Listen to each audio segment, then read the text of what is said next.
You are now listening to Feeding Off Each Other. Welcome to Feeding Off Each Other, the weekly podcast where we feed off the talent, humor, knowledge, and awesome stories of our guests and each other. I'm Matt, the radio guy Dennison, joined as always by David, normal voice Wiggins. Hey! Oh, well, that's not a normal voice. To his left, Jason Wacky Lucas. Oh, what? Oh, so wacky. Well, everybody's turning this one off. Holy shit. We should Or do a getting whole turned episode on. like that. The whole episode? Yeah. I couldn't possibly. My vocal cords can't handle it. I don't know why that came out of me. It just did. I'm just so excited for this very special episode, guys. That's what she said. This is the, Jason, you said it best. The how to buy a mountain bike episode.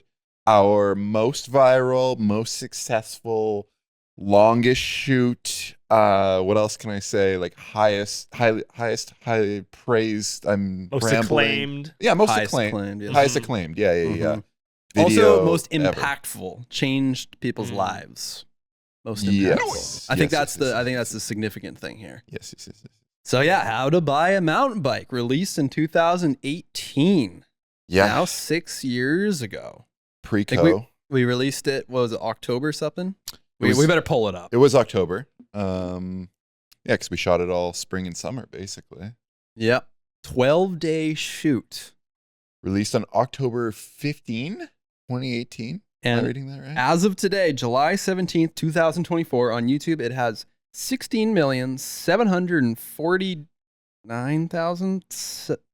16,749,782 views. Fire, bruh. It's a lot of numbers. On YouTube, but on Instagram, what? Another 8.5 million. Yeah. Now, that's not that high on Instagram. There's a lot of like double digit, triple digit. However, it's a 6-minute film. So people are actually watching a 6-minute film on Instagram, not just like a short sketch or a 5-second kind of reel. Exactly. They're keeping their Instagram open, not scrolling for 6 minutes. And a lot of the comments are actually mentioning that, how, wow, I really just watched a 6-minute video on Instagram. Yeah, And we're not getting that repeat view like a lot of other ones. exactly. The short ones, you can just loop them. So almost 17 million views on YouTube, plus the 8.5. We're close to 30 if you count like Facebook. There's probably, do we upload on Facebook? I think we did upload it to What Facebook. other people did and got That's true. huge views on it. That's true. There was also a kid who re-uploaded it in like 6 parts on TikTok. Yeah, once that upon a got time. tons Dope. of views. Thanks, That dude. also millions of views too. Yeah. Yeah. Gotta respect the pisses hustle me though. When you're a right kid, off. you're like, I'm just gonna rip views and build a brand. Gonna rip views and Yeah. So I mean, boy, could we talk about this project for a long time. We're gonna, about an hour and a half. if you listen to us, if you like the podcast, you like what we do, there's a good chance, and you're a mountain biker, there's a good chance this video is near and dear to your heart, as it is to ours. Mhm. So this is a new thing that we're going to try to do on the podcast, is choose a video, break it down from beginning, middle, and end, and just give you a kind of a peek behind the curtain on what it took to make these projects. Mhm. So we were all present on this one, yeah? We were all working Kind on of. it. Kind of? Dave was there. Only for a Sometimes. couple of days. Yeah, but you were there. Kind of. Okay. So yeah, let's set the stage. 2018. Jason, were we working full time together? Yeah. And at this point, we had Mahal and My Dude up and running. Was it called Matt and Jason, or was it called Mahal and My Dude? It would have been called Matt and Jason. Yeah, Matt and Jason channel. Mhm. And we had a GT sponsorship. hmm That was, I guess, a year or two after I had the mountain bike stolen. Yeah. And GT said, yeah, we could, our friend Andrew Cho, he said, I could give you a bike. And decided to kind of take that journey of like filming myself, and then became you and I, just like our adventures on bikes. So we had these GT bikes, which was exciting. It was an exciting time For sure. Free because it was bikes. kind of like a new thing Mhm. to be making these like YouTube vlogs. Now, what was happening on the IFHC side of things in that time? So I guess if we would go back a little bit, like we would have been thinking of this idea in 2017, technically. And in 2017, we were doing projects like the extended How to Bees, like How to Be a Canadian 2, I think was 2017. With CBC, yeah. It was CBC.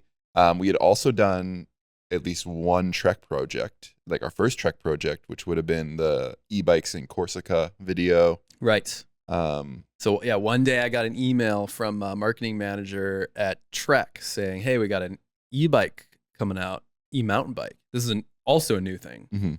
the Powerfly."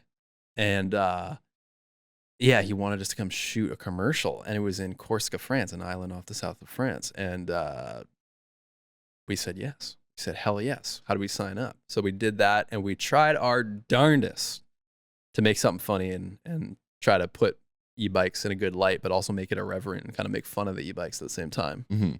So we had that behind us. So kind of had our feet wet with a couple bike companies. Yeah. And then Dave, we had been working on stuff too. Mhm. You'd been working on like how to be a 90s gamer. Mhm. We'd work on countless projects that time, right? Tons. We'd done a lot of filming in your office. You were Mhm. working downtown. Mhm. Yeah, tell us about that office. That was it was the old Vancouver Sun office in Vancouver. It was at Waterfront, and originally the office space was actually like a newspaper room. So I think it was where reporters and stuff would have worked. Like if you've seen an old movie that takes place at a newspaper, it's that whole vibe. I'm picturing like monkeys with cigarettes. Okay, boomer. Yeah, kind of. Chimpanzees. And then eventually we got new furniture in, and it felt a bit less like that. Is the Vancouver Sun still a thing? Probably online only. Yeah, Yeah. I think it is. They didn't print the magazine there though. They just wrote it. I don't know if There's- they might have, because I think they had a large chunk of that building, so they probably Doesn't strike me as like a factory type of place. Though. They probably did it somewhere else offsite. I feel like that would be Maybe. the case. maybe I don't really know how the printing process works in newspaper.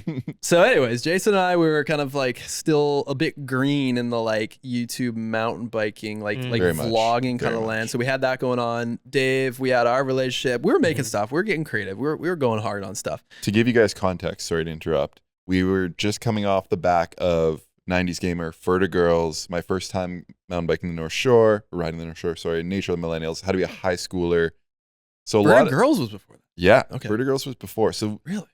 I would say we were more into the sketch comedy on IFHT than into the mountain bike vlogs on Yeah. Mahalo. Like these were bigger productions that Yeah. took a lot of time, Mhm. but they were all very successful. They're all in the millions of views. And we were making videos that took a long time. We weren't consistent Yes. on YouTube at all. Yes. And people gave us a hard time about that.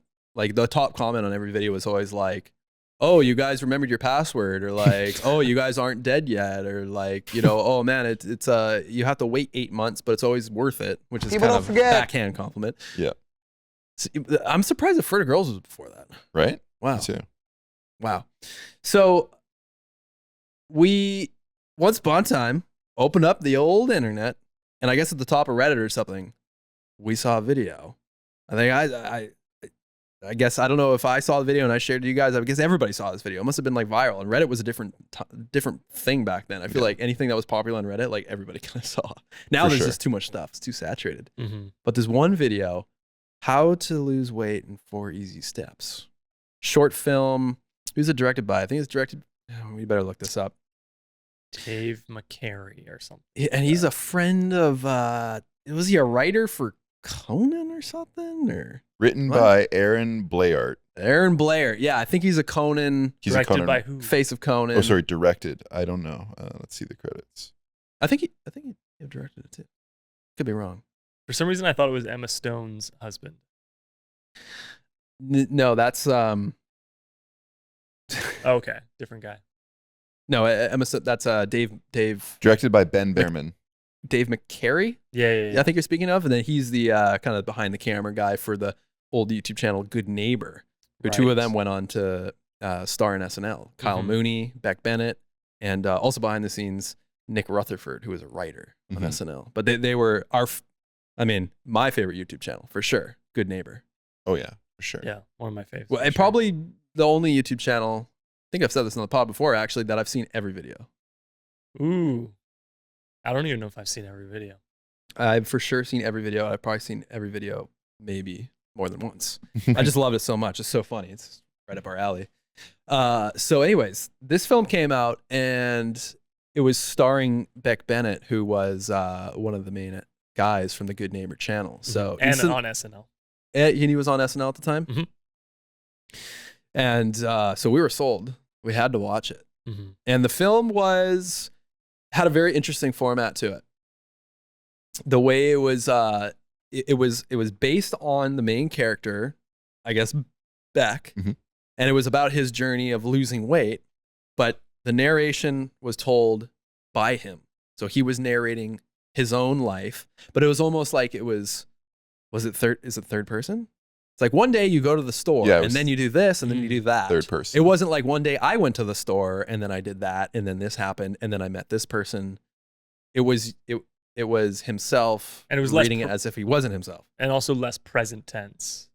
It seemed almost more like in retrospect. He's In telling retrospect, the story. yeah. Right. And the format of the film, so it was called Four Easy Steps to Lose Weight. Is that How right? to Lose Weight in 4 Easy Sorry. Steps. Thank you. And I feel like that was a really great title for them. It was kind of like pretty clicky, Yeah. clickbait, right? Oh, for sure. Brilliant title. Mm-hmm. And the format was like, I mean, go watch it for yourself. But the format was like, should maybe just play it because I ain't gonna butcher it. But we should have watched it before. Maybe we should have I watched can even How to do Buy it. a Mountain Bike before this. So it does hook you into you think it's going to be a real like weight loss video. Mhm. Oh wait, sorry. It's up here. You can all watch it. There we go. And Step 1, yeah. no beer. Every time you drink a beer, it's like eating 7 slices of bread. That's a lot of unnecessary carbs. Step 2, portion control. When eating out at a restaurant, cut your meal in half and ask for a takeout container to save the rest for later. Step 3,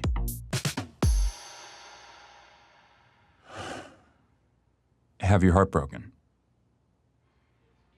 Now he's on the floor at the apartment. He's upset. Great shot. So it kind of it takes you by surprise. You think it's going to be a real weight loss journey? Well, it is a journey. Yeah. But it's now we're just step 3 is going to be like 8 minutes long, right? Yeah. And the The ending. pace also goes way quicker. Let's pause that. I'm going to go insane. I can't talk over it.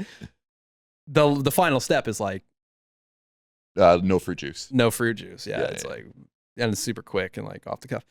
But it's not really a story about the weight loss. No. It's kind of a story about like finding yourself and finding love. It's a love story. Yeah. It's a love story. And also there's a Conan O'Brien cameo in there, which is great. Mm-hmm. We loved it. And I think when I saw this, I thought, because we were already doing the how-to. Mm-hmm. And we had never really made like a short film. And everything kind of felt more like on the YouTube-y side of things, right? We had the format of like the How to Bees, and it was like sketches broken up. I mean, you could call that a short film, but it was its own different thing. I don't even know. I mean, is How to Buy a Mountain Bike, is that a short film? For sure. Yeah. It's telling one continual story. Yeah. Whereas the Right. other videos were more vignette-y, more sketchy. Yeah. And so I saw this and I thought, you could probably do this for mountain biking. You could kind of tell the same story with biking. And so we basically did that. I think we must have shared it around and we thought, let's do it. Like, and we wanted to tell the story of like the journey of from A to Z, becoming a mountain biker, becoming a fully passionate mountain biker. And we borrowed a couple things from that video. We didn't borrow the format of like step 1, step 2, step 3. We actually didn't want to do that because we're already doing Mhm. the How to Bees with step 1, step 2, step 3, all the way to 30 sometimes. We didn't want to do that. We wanted to remove that. So what we did borrow was the narration style. Yeah. But also we changed it a little bit because we didn't have Jason narrating himself. Mm-hmm. We had another person narrating for Jason, but it was still done in that like past tense way. And in theory, as a viewer, if you don't know what Jason sounds like, you never hear Jason's real voice. Right. And So then it could be him. the other thing that we borrowed was the love story aspect. Mhm. And that was something that we hadn't dabbled in at the time. We had never really tried to like tell a real story between two people where you feel something, you feel emotional about it. That was completely new. So I think we wanted to take that challenge. Mhm. So we had this idea, How to Buy a Mountain Bike. Do we have the title? I think it was pretty much How to Buy a Mountain Bike from the beginning. Yeah. Something like it was like or How to Become a Mountain Biker. Something how to for sure. And it's actually like makes me realize that sometimes when you have the title first, the video's gonna do better. Yeah. When you know what the title is right away, rather than making the video, then you're like, all right, what am I gonna call this thing? So we basically started to pitch it. Howdly dood each other, nation. You love the show, you love the pod, you love the boys. Well, why don't you support us by purchasing some of our merch on mahalomydude.com. That's right, Matthew. We've got the finest selection of t-shirts, stickers, and hats you've ever seen. Plus, we even have feeding off each other sticker packs so that you can proudly show off your love for the show on a mug, laptop, your dog, your mom, whatever. And as a special gift to you, our beloved Chuthers, we're offering 10% off your next order with the code FEEDING. That's right, head to mahalomydude.com and use code FEEDING for 10% off your next order. And now, Back to the pod. Now, I thought we pitched it to Trek right away, but Jason, you reminded me that we pitched it to GT first. Yeah, because at that time we were being supported by GT, and I know they wanted to do more with us, and we wanted to do more with them. Yeah. And I think they were also in a position where the title, like How to Buy a Mountain Bike, they were like, yeah, we want something like that so we can tell our customers how to go buy a GT. So at the time they were like in sport checks and like not really in bike shops, and they were launching a new website or something. Anyway, it was going to fit well with what they had going on. And I think we just knew that they would have budget as well. Did we though? I don't know. I mean, it sounds like, why didn't we go with them then?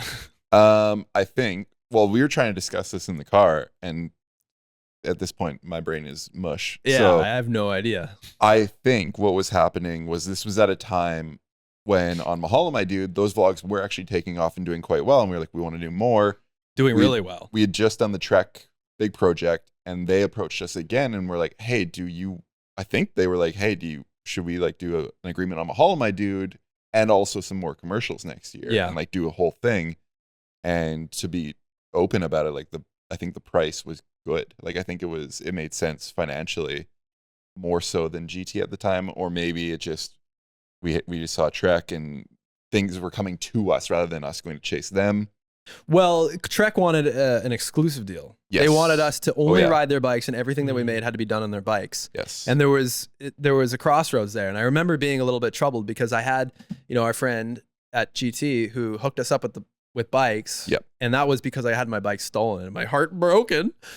And he kind of turned things around for me. And I wanted to kind of like, keep working with him and show my appreciation in that way. But then at the same time, it's like your childhood dream of Trek knocking on the door, be like, hey, you guys want to be like, partners long term? That was really appealing. And I remember it was days and days of trying to decide. Like, Oh, yeah. It was a bit of a moral decision. Like, For sure. I felt like it was a bit personal. I didn't want to let our homie down at GT. But I think we also, there was a pretty good deal there that we were gonna with Trek. I think probably it was just the fact that they offered us a deal. Exactly. They offered us a deal, and it wasn't us trying to figure out, I don't know what do they want. And I don't think GTA, not to their discredit or anything, they didn't have an offer for us. It was just like nothing was really happening. It was just like, yeah, we want to work with you, Mhm. but it would have been fully for us to go and pitch something. I guess. Totally. But Trek just boom, they had this deal, and it was like. The bikes, the money, the projects, everything. We're like, well, this is like a life changer, and it really was. Mhm. So we said, okay, well, if you want a number of commercials done, let's pitch How to Buy a Mountain Bike as one of them. And it was like the easiest sell ever, because they also at the same time they wanted a landing page for like how to buy a mountain bike. I think that was like a question. It's still like kind of. Mountain biking, still, especially with social media and stuff, like people are still trying to figure it out. Oh yeah, even more so now, I would say. So a lot of people are like seeing mountain biking on social media, on YouTube, and they're like, this looks fun. I want to learn how to get into it, but there wasn't really like great information on like how do you actually go and buy a bike. Remember back in the day, how many messages we would get in the DM, like, hey, I want a bike. What should I get? We still Like, get that. We still get it, but I feel like back then it was so much more. Mm. And I was always just like, ask Jason. And I was like, delete. But a lot of people asked us. And so I think Trek had that need too, where they're like, well, yeah, like we need to help people out to make their first purchase. So they wanted to they already had some sort of internal thought on like, we need to make a landing page to help people out. And maybe this video will accompany it. So yeah, it was kind of an easy sell. Yeah. I mean, it was also wrapped into a bunch of other stuff, right? So we had like commitments in terms of what Mahal and My Dude videos we needed to make. And did we do another truck commercial that year? I think so. I think 'cause so. There's What a was few, it? Oh, I'm sorry. God. We should have known. Yeah, we should have looked up some information before this. I don't know. I mean, we were doing things like in a Mahal and My Dude video, we went to Della Creek and we rode the new Trek Slash in that video. Right. I don't So- even think we were making commercials then. I don't think we made an actual like launch video No. that year. No, But a launch video meaning like they have a new bike and we're gonna make the awesome video that accompanies it. yeah, no, I don't think so.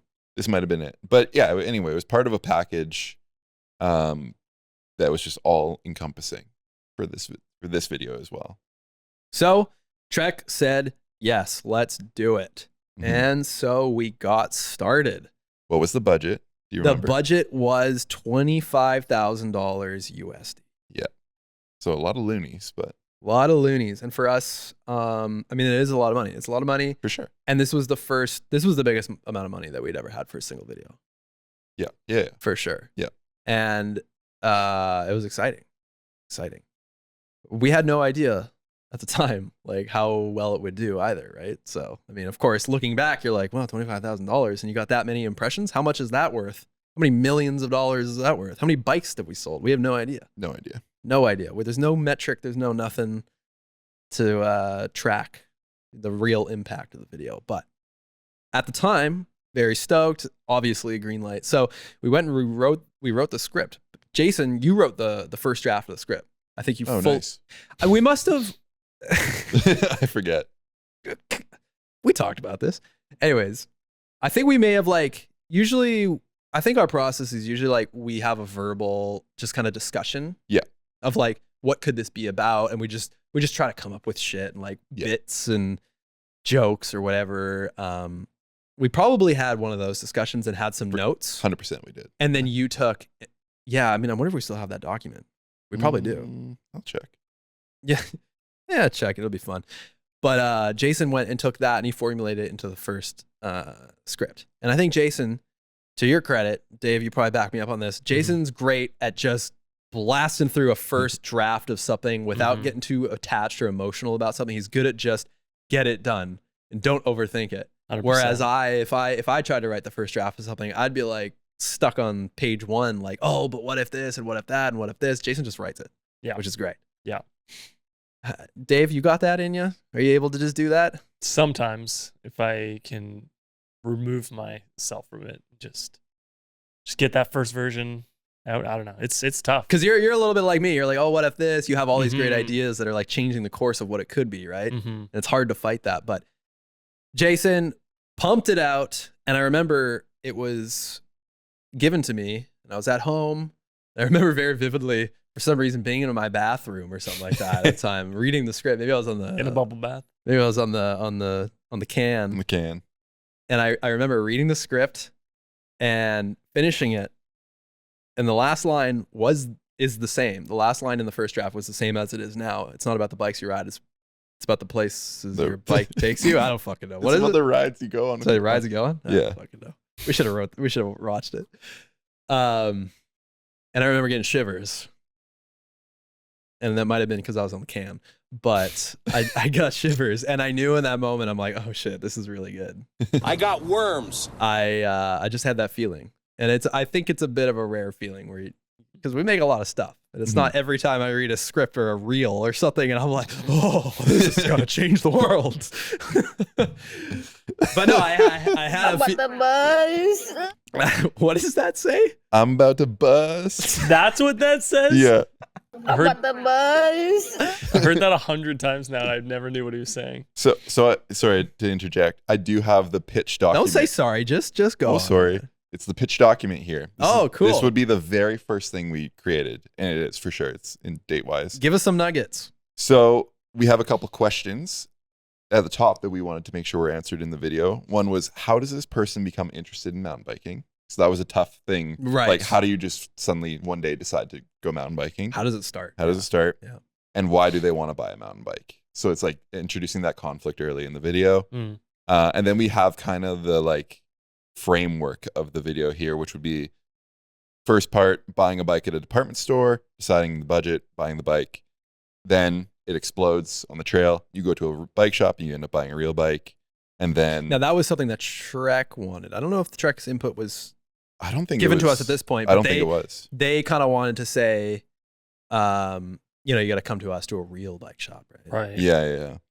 And then a lot of this stuff didn't make it. We had like ideas for getting obsessive with parts and changing up parts and making your bike lighter and nicer. And then We kind of did it very a quickly. little bit, but I think we probably were like, that's going too far into the weeds. We just got to speed it up. We just got to speed it up.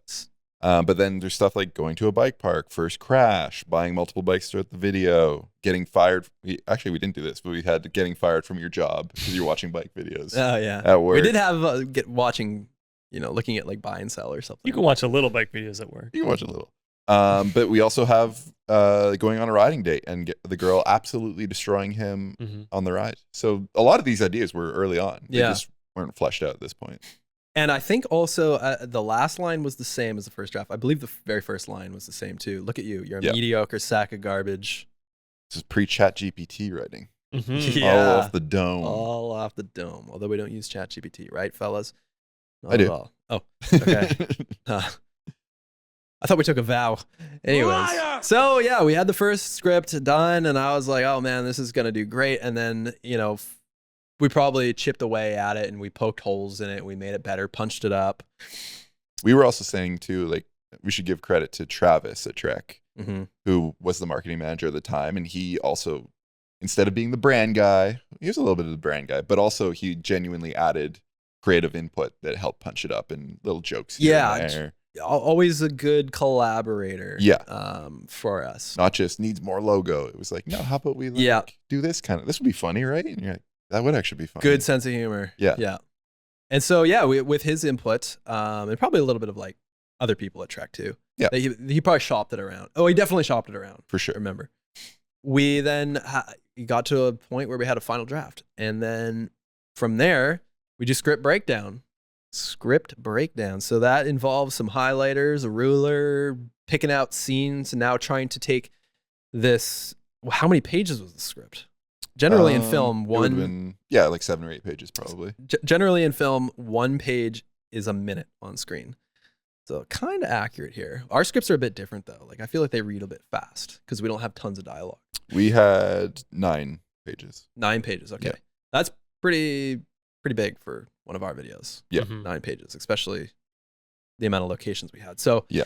we have to break it down. We have to break it down into how many days, how many locations, how many actors, how many props, how many bikes, how many pieces of wardrobe, like how many costumes, all these things. So you're making lists and then you're just trying to make sense of it to make it like accomplishable. Like how do we actually go out and do this? Like, because when you're just looking at a page or a script, it's like overwhelming. You're like, oh geez, like how is this? But then once you start chipping away, you're like, oh shit, we actually could do this in a few days, Mhm. whatever. But this one was going to be long. And because of the nature of what we had written, we knew it was going to take longer because we had this like beard shaving thing where Mhm. Jason was going to grow a beard as he becomes a mountain biker. So we knew there was going to be that. We had to film it over time. Well, that was also inspired by How to Lose Weight because he legitimately loses weight throughout the film. Mm-hmm. Very And- impressive. And yeah. it's noticeable to the point where you kind of like appreciate it subconsciously. Where you're like, damn, that took some effort. I think we just wanted something like that too, like some thoughtfulness. Yeah. there. Yeah.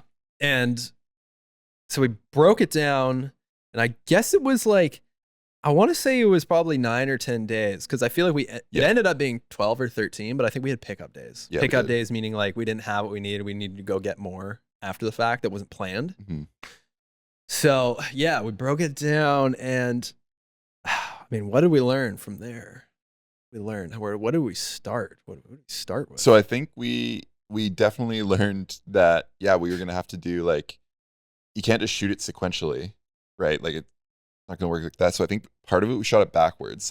Like I had the full beard to start off with, so some of those later scenes in the video were actually shot first, like all the riding stuff more or less, and then I think the office was the big shave, and that was probably the first big shoot of The Office? Yeah, I Was the think big so. one? I think I so. don't know. I don't know if it was, but I'm gonna pull up the notes here so I don't miss anything because we got so much to talk about with this. I know. We got a lot of documents too here. I feel like one of the first things we probably had to do was figure out, okay, what are the bikes? Because now that this is a Trek sponsored thing, we also now have to figure out how do we not just ruin the whole story because it just feels like an ad, right? Mm-hmm.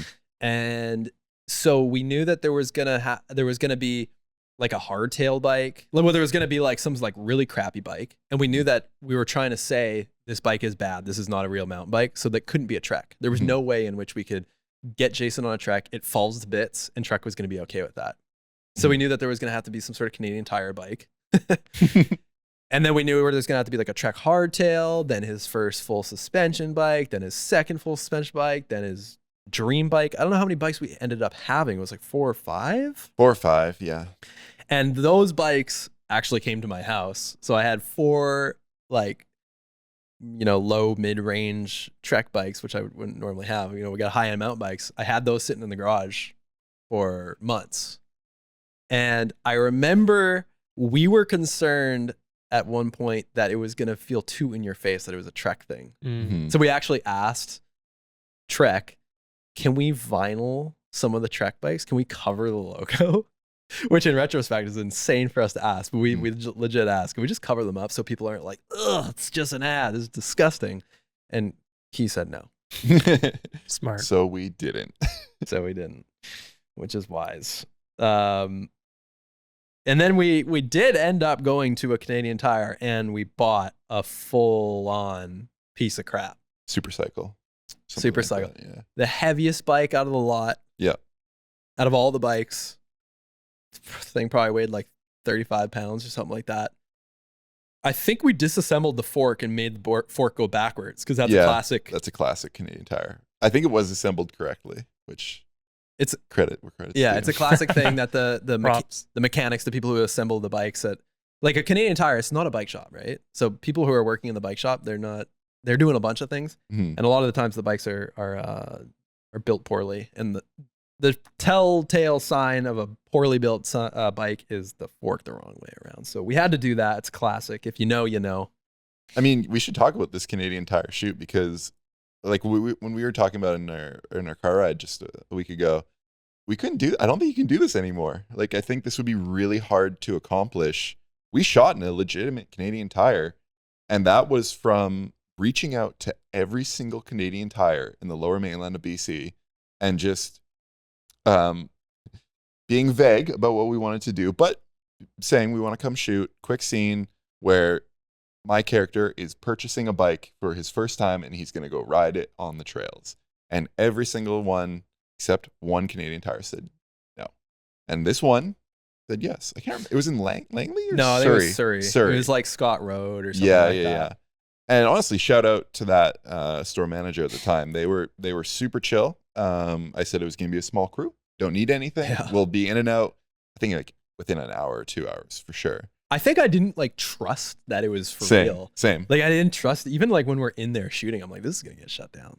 How are we doing this? Yeah. But what did you tell them? You vaguely told them like, we want to show how someone like buys a mountain bike. and it's their first mountain bike. Yeah. Yeah. Yeah. And so I was like, we're gonna have a scene where there's a store person and they're showing them the bike.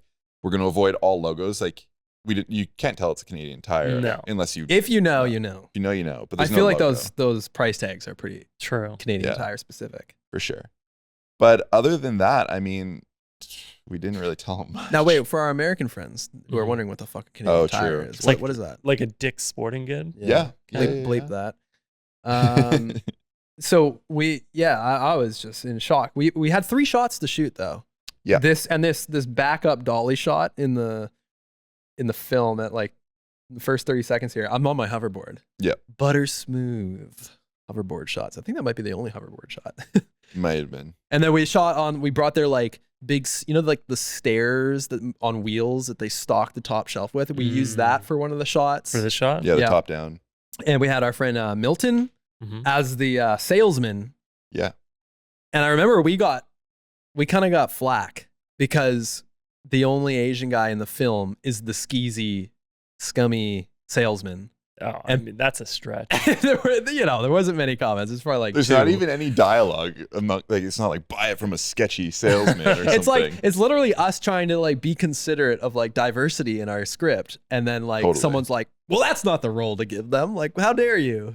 But it's like, well, I thought he killed it. He killed it. He doesn't say it. You don't get to hear him, but it makes me Right. laugh every time. He gesticulates well. Yeah, His energy was just perfect. he for was the great. role. He was Yeah. great. Mm.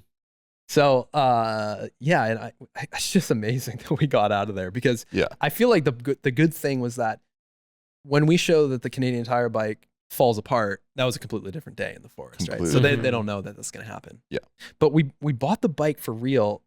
Yeah. We never returned it though. Did we return it? No, Did we sell it? I think we sold it. Wait, did we return it? Did we return it? We might have returned it, man. Oh, good for us. We might have returned it. We've returned a lot of shit to Canadian Tire. Yeah, One that's time true. for a film, we had a rooster, Mhm. like an ornament, and we spray painted it black for a big black cock joke, Of course. and I returned it spray painted black. They never noticed. So funny. Go ahead. Oh, I was just gonna say, you guys got kind of lucky. You have a Canadian Tire that has this big of a bike section. Like, not all of them have this sort of view of how many bikes are in this shot. Oh right here. man, times Yeah. 30 or something. Yeah. Yeah. Yeah. Like, you got lucky. And I think we put them in blue, Milton in Mhm. blue, to do Walmart. I'm pretty sure that was Mm. there was Oh. an actual choice there. Yeah, that makes sense. Yeah. It's pretty Walmarty. Yeah. So at the beginning of the film, we had to decide, how does this guy get into mountain biking? And I knew that, maybe there's some sort of like personal inspiration there because Jason, you wrote it that he was in an office. Maybe we Yeah. came up with it together. I don't remember, but the mediocre sack of garbage thing. I mean, like, is this something like that you felt like in an office? You're like, what am I doing here? I mean, it's a very big well that a lot of people go to, like a dead end office job. I love movies like Office Space. There's a lot of like meat there to play around with. And also, I think the whole time when we were writing is like, let's actually make it relatable. Like, let's make it so people can see themselves Yeah. in this. And I think that's obviously a very relatable thing for many people. So we had the guy in the office, the guy, Jason. We never give him a name. It's just Jason. Jason playing himself. Mhm. Mhm. And we knew he was going to be in an office. And I remember that originally I wanted him to be at the office and I wanted him to look behind out of a window and then Mhm. notice kids like on a makeshift ramp in the parking lot. Mhm. But I remember we searched high and low for an office. It was very hard for us to find an office. Yeah, I went to like 10 offices one day. Yeah, you in scouted downtown. you scouted a bunch. And none of them were like this. Not like, this is great, open concept. You can see a lot of depth. A lot of them were pretty small. There was like a lot of boardroom type places, and these are places that are meant to be rented as sets. Like, that was their whole business model. A lot of But them were like too like brown. I remember. A lot of just like didn't brown. look that great. yeah,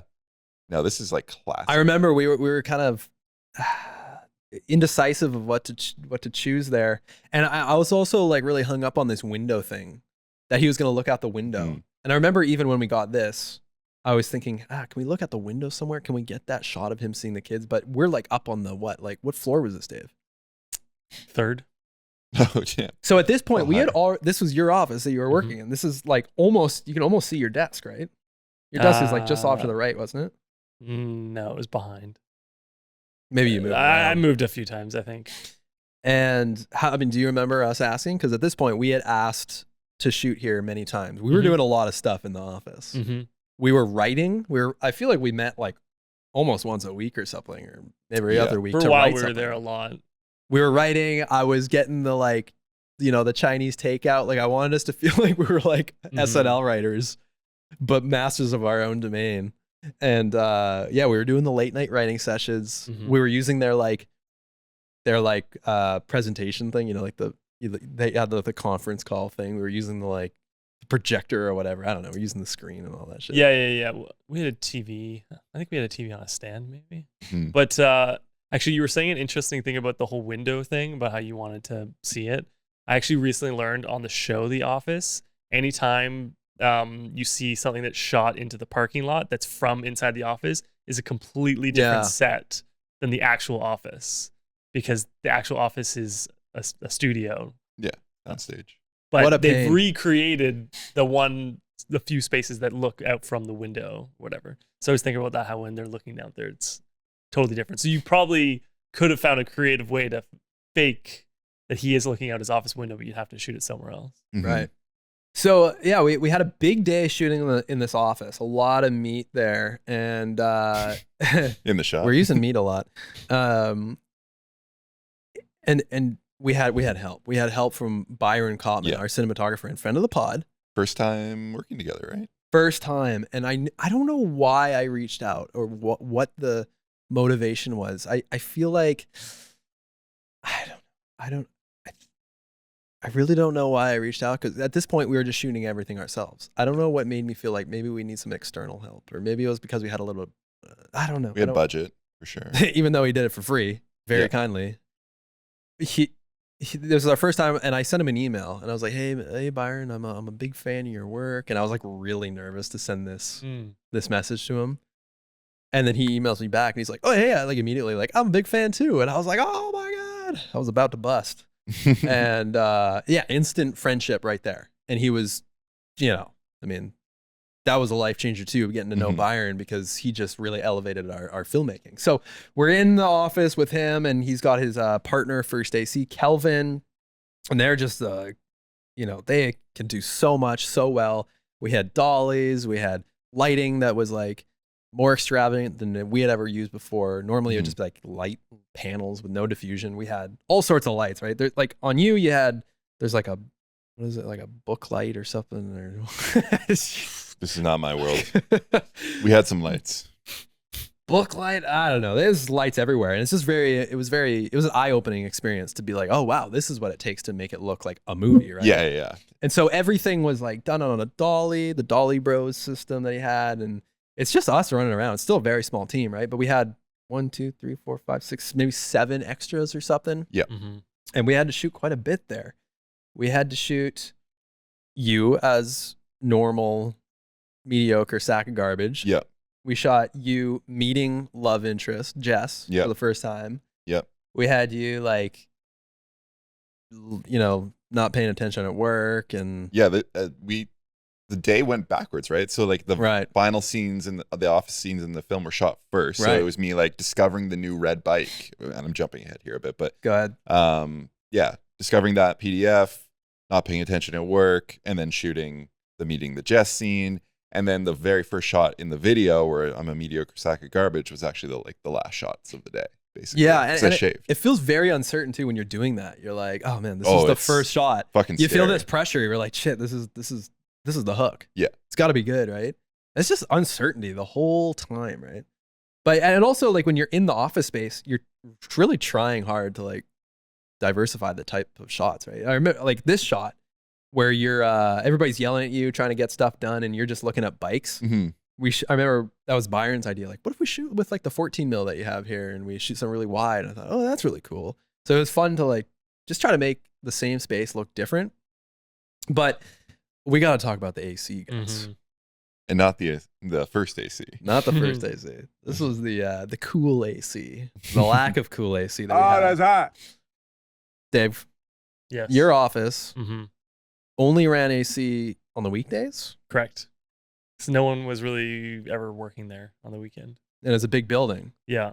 So how did we even get permission all the time? Like your boss just let us shoot in there? Like, No, did he I would know? just not tell them. Or I would casually mention like, oh, I might be here later and we might shoot a thing. And so has he seen this? Has he seen all these things? Because we shot like How to Be a Canadian, like Nature Millennials, like tons of stuff. Millennial home buyer. Millennial Home Buyer. Yeah. We milked that office. Mhm. Yeah. Definitely save some shekels. Mhm. Yeah, I don't even that one you actually paid a nominal fee for the office that time. Yeah, we did. Yeah. Yeah. You paid Oh. like $200 for the day or something. Oh wow. Yeah. I see. Okay, so the AC was an issue though, because it was Saturday Mhm. and they don't run the AC. So it was the middle of summer, I guess. It was It the a hottest hot- day of the summer. like Yeah. it is today. Hot day. And the options were pay $75 an hour to Mhm. run AC, Mhm. or pay nothing and just run hot. And we were cheap asses at the time, and we didn't know Still how to are. still are. We didn't know how to spend money or whatever. We're like, fuck it, we don't need it. Yeah. Let's just bring fans. So we said no to the AC. Now, how much that would have cost? 75 times, like, how long do we spend in there? We probably spent Were you there 10 hours? Yeah, it'd be like nearly $1,000 probably. just on AC. Just on AC. That's a heavy expense back then. Mhm. I mean, it's still Totally. is. That's Just for AC. That's whatever percent of the budget. 5%. Yeah. And it's so easy to look back and be like, why didn't we do that? But when it's in the moment, you're like, we could probably stick it out, right? Yeah, It'll be yeah. fine. Yeah, it was bad. It was bad. I would do it. I would do it. If looking back. we had every fan we could find pointing at us, and it's annoying because you have to turn them off in between takes and everything. But we were sweating bullets, and Jason, like as the main star of the film, we're probably dabbing you down, trying not to make your sweat show and everything. Well, this might ruin part of the video. Doing for your own people, makeup, but like too. in the middle scenes when I'm like doing a lot of shaking, like describing my riding, like I'm fully drenched in sweat. Like there's no amount of dabs that was enough for that, and it's because I'm moving around a lot. I'm wearing hot office apparel, like Sorry, was it hot? hot, the hottest. We had a bunch of extras, and this is our first time working with extras. And Byron, once again, really came to the rescue there because he had experience managing. Like, okay, where do we put the background actors? What do we get them to do? Because I didn't really know what to do. Like, it would have taken me much more time to say like, okay, you walk from there to there, you spin around in your chair, you're picking your nose, you're whatever, and he just very quickly was like, bam, bam, bam, bam, bam, bam, bam, and it was done. And this was the first time as well that Byron had brought like a, 20-inch monitor or something like that. And he would like put a seat down and he would say, sit. He would just get me to sit and just try to get me focused on the monitor and just look. And this is the first time I'd ever experienced that. I was always camera guy, but I was also lighting guy. I was one man. Well, I mean, I'm not to discredit you guys, but behind the camera, I was doing a lot of the tinkering with the lights and the camera and making all that happen, which is just so much to handle, right? But this is the first time that I could just sit and try to like maximize my kind of purpose of nitpicking at like what could happen and just look and stare and be like, is this right? Is this what we want? And from then on, I was like, oh shit, like I'm chasing the dragon now. Like this is the dream that I can just sit here in the chair and look. Not because I don't want to do the work or anything. It's like, because this makes the best product. Yeah, you can focus on the details. Yeah. So that was a game changer. But we had a bunch of extras, and one of our extras, Casey, he's the Asian man who you can see there in the background, kind of. He's been in a lot of stuff. He's in a lot of TV shows, Totally, a lot of movies. He's like Casey I think Lum? very well known. Casey Lum? No, no, it's like Mazak or something. Okay, yeah, sounds right. Yeah, he's been he is with no hair. He's been in a lot of stuff. I think he's like pull up quite his well known IMDb locally. Okay, we're gonna have to get his name too. Anyways, this guy, do you remember what I'm gonna say here? Yeah, maybe. Go for it. No, you go for it. Loves Cliff Bars. Oh, I didn't think that's what you were gonna say. What were you gonna say? I was thinking of the second time we shot with him. Oh, now what was that? That was time to buy an e-bike. Yeah, he got cut. Yeah. What was that whole thing? What was the scene? The scene was Jason was buying an e-bike from a guy off Craigslist. And he was the shady dude. And he was the shady dude that's supposed to show up like under a bridge. Yeah. That we shot in North Van. And basically, long story short, Trek decided to cut it just because he was Asian. And it looked like we were being racist. Is that why it was? I think it was. Yeah. Oh, I thought it was just because of the whole shady thing. No, it was. And also, that was not good for Asians. That was also peak COVID time when there was kind of the anti-Asian hate thing. Like it was more sensitive at that point. Yeah. Right. Because we weren't even we were just like, oh, this guy would be good in the video. But I guess, oh God, that sucks too. And he was eating an apple. We were working hard to get that location too. I mean, we were like under a bridge. We had to move all our shit under there, and we don't like charge for like these reshoots or anything. It's just like they just say like, well, maybe we did. Maybe we did. On this one we did. Yeah, I think we did. Yeah. We did charge a little bit more. But we didn't charge what it actually cost to go out there and do it all again. Just for some more Casey love, recently he has been in the TV show Shogun, Disney Plus, very popular show. Been in the movie Godzilla. He's acted across from Reese Witherspoon in a couple of things. His IMDb is it's 274 appearances. That's insane. This guy just hustles as a background actor. Yeah. And I gotta respect it. It's just like in and out. He's just there to like get it done. But what did he do to our set? He just absolutely bulldozered through those Cliff Bars. Our crafty, well, not crafty, but kind of. Yeah, the craft services, which is like the snacks. He was just every time he looked back, he was eating another Cliff Bar, and we're concerned because those things, They stop you up. yeah, they clog you. Isn't that like the purpose? It's Yeah. part of the purpose. Yeah. Yeah. They're like high in sugar, so they like give you something to burn, right? Mhm. But then they clog you up so you don't feel. I think hungry. they're pretty like fibrous as well. No, I think it's also partly so you don't have to shit while you're out and about all day. Oh, That was my understanding. well, this guy seriously, he ate so many Cliff Bars that we're still talking about to this day. Yeah. Let's Yeah, he just say. still hasn't shit to this day. Yeah. Some say he never will. Yeah, but all our extras were great. They're all brilliant. And one of our extras, oh god, I'm blanking on his John. name. John Motre. Motre. He's there beside Casey in that scene that we just pulled up there. He's actually the voice. He's the narration. He's the Australian. There he is. He was initially just a background actor, and in between takes, maybe towards the end of the day, actually, I think when we were letting them go, I was just kind of bullshitting whatever, just talking about the project. And I said, oh yeah, we're actually like looking for voiceover still. I'm not sure what to do. At this point, it was just me. But I knew this was a special project, and I didn't want to do the voiceover for it. I wanted it to feel different. And he says, oh, I do voiceovers. And I said, oh, really? What do you do? He said, oh, I could do like American accent. Because he was Australian, right? Still is. He was and he is. Well, sometimes I forget because I'll explain. I said, okay, well, the intention is that it's going to be an American accent. So can you, how about, I just basically auditioned him on the spot as he was about to walk out. And I said, okay, well, can you say how to buy a mountain bike in an American accent? And he said, how to buy a mountain bike. And I was like, that's pretty good. You're hired. You're hired. And I was like, literally like, why not? Who cares? Like, Yeah. sometimes these things just happen. Whatever. I'm just gonna take a chance. Screw it. So I said, you got it. Fast forward, we're done the film and we're narrating it. He narrates the first 2 full minutes, American accent.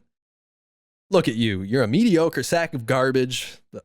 And something just wasn't feeling right. It didn't feel special. Just like, yeah, this is a voiceover. Also, Were you there when I did the voiceover? Yeah. And not to discredit, he's very good, but like, I don't know. It just was like normal. there's a thing when Australian and British people do a Canadian or North American accent, that because they're not from here too, they flatten everything out and they talk in a way that doesn't sound, it's not very animated. So he was probably losing a bit of edge. Right. Just because it's not his native tongue. So I said, why don't we redo the first few lines in Australian? And we did like 2 lines. I was like, yep, that's it. Let's redo everything. Start from the top. And then he became kind of the voice for like these films. And also it really affected how I write, because when I write now, I write in my head in an Australian accent. I don't know why. It just seems funnier. Like we tried, like Super Caliber was narrated by him. Time to Buy an E-Bike was, I'm writing those in an Australian accent. There was another one, I won't spoil it, but we were writing something else and we were like going to be in New Zealand and it was just Australian. I don't know how to do New Zealand. It was just Australian. I'm like, yeah, everything's funnier in my head. Definitely. Yeah. So, yeah, The Office. Anything else to say about The Office? I mean, that was the first time as well that this was the first day that we met Jess, Megan, real name Megan. And now, why did we choose her? I think we were just looking for like a woman who actually biked. And we didn't know a lot of Impossible to those. find. We didn't know a lot of the time. I met her at my girlfriend Lauren's office Christmas party. They worked together at the time. And it was her and another guy there. And I wasn't talking to anyone else because everyone was all businessy and getting wasted and talking about their stuff. And then she was like, oh, Lauren said you mountain bike. And I was like, I'm a bit of a mountain biker. And so we just talked. And then I think I was like, oh, she was like, oh, you make films and she's in marketing. I was like, yeah, have you ever like worked on stuff? And she was like, yeah, I've worked on the commercials. She'd been in a few things. I think she was like in a McDonald's commercial and stuff like that. Well, maybe I'm wrong, but she was kind of represented by like one of those athletic agencies. Yeah. Maybe I'm wrong. Maybe that's someone else. I can't quite remember. Details are fuzzy. We knew she was doing stuff though. She was comfortable around the camera. And she's an actual shredder in real life, like very good at biking. Yes. And so that was just like in the back of my brain, I think, for a while. That would have been the Christmas party before we wrote the script. So then I think she was also supported by Trek. She had a Trek bike already. Yeah. Which is a nice thing. Great. So when it came time to cast Megan, she was definitely one of the top people. And she's also local, which was nice. So at the office, that was the first time that we were going to have you guys meet. Yeah. And I knew I was very nervous about this because I wanted this to come off as very genuine and real, right? I wanted like the love to be in the air. And I was just so concerned it was going to be cheesy and like contrived. I was so nervous about this. And she showed up and she did her own makeup. She had her own options. And like, I feel like I'm always awkward when like we got a female on set and she's like, how do I look? And she like just came out of makeup and I'm like, oh, you look good. You look great. Or they like have like options for like dresses. And I'm like, oh, the red one was nice. I just feel like a dork. But I'm like, oh my God, she looks amazing. Like we really got to nail this. And I was nervous, but everything kind of worked out really well. Yep. But I'm still feeling uncertain this whole time. Like, is this going to come together? Are people is this just, because we're filming in such little segments. So at this point, I'm not really sure what to feel. But we had the reveal where John, he walks away and she's hiding behind him basically. And I feel like that reveal worked better than I could have even imagined, thanks to Byron. Like just some of the blocking there, like the positioning of the actors just worked out so well. Helps that John is also a mountain of a man. He's a large man who could probably cover 2 Megans, but look how sweaty I am. Jesus Christ. And also like, there's so much going on here that's just like so drenched. Byron is like every single, like you don't appreciate the attention to detail that Byron has. Like the door is lit. The wall behind him is lit.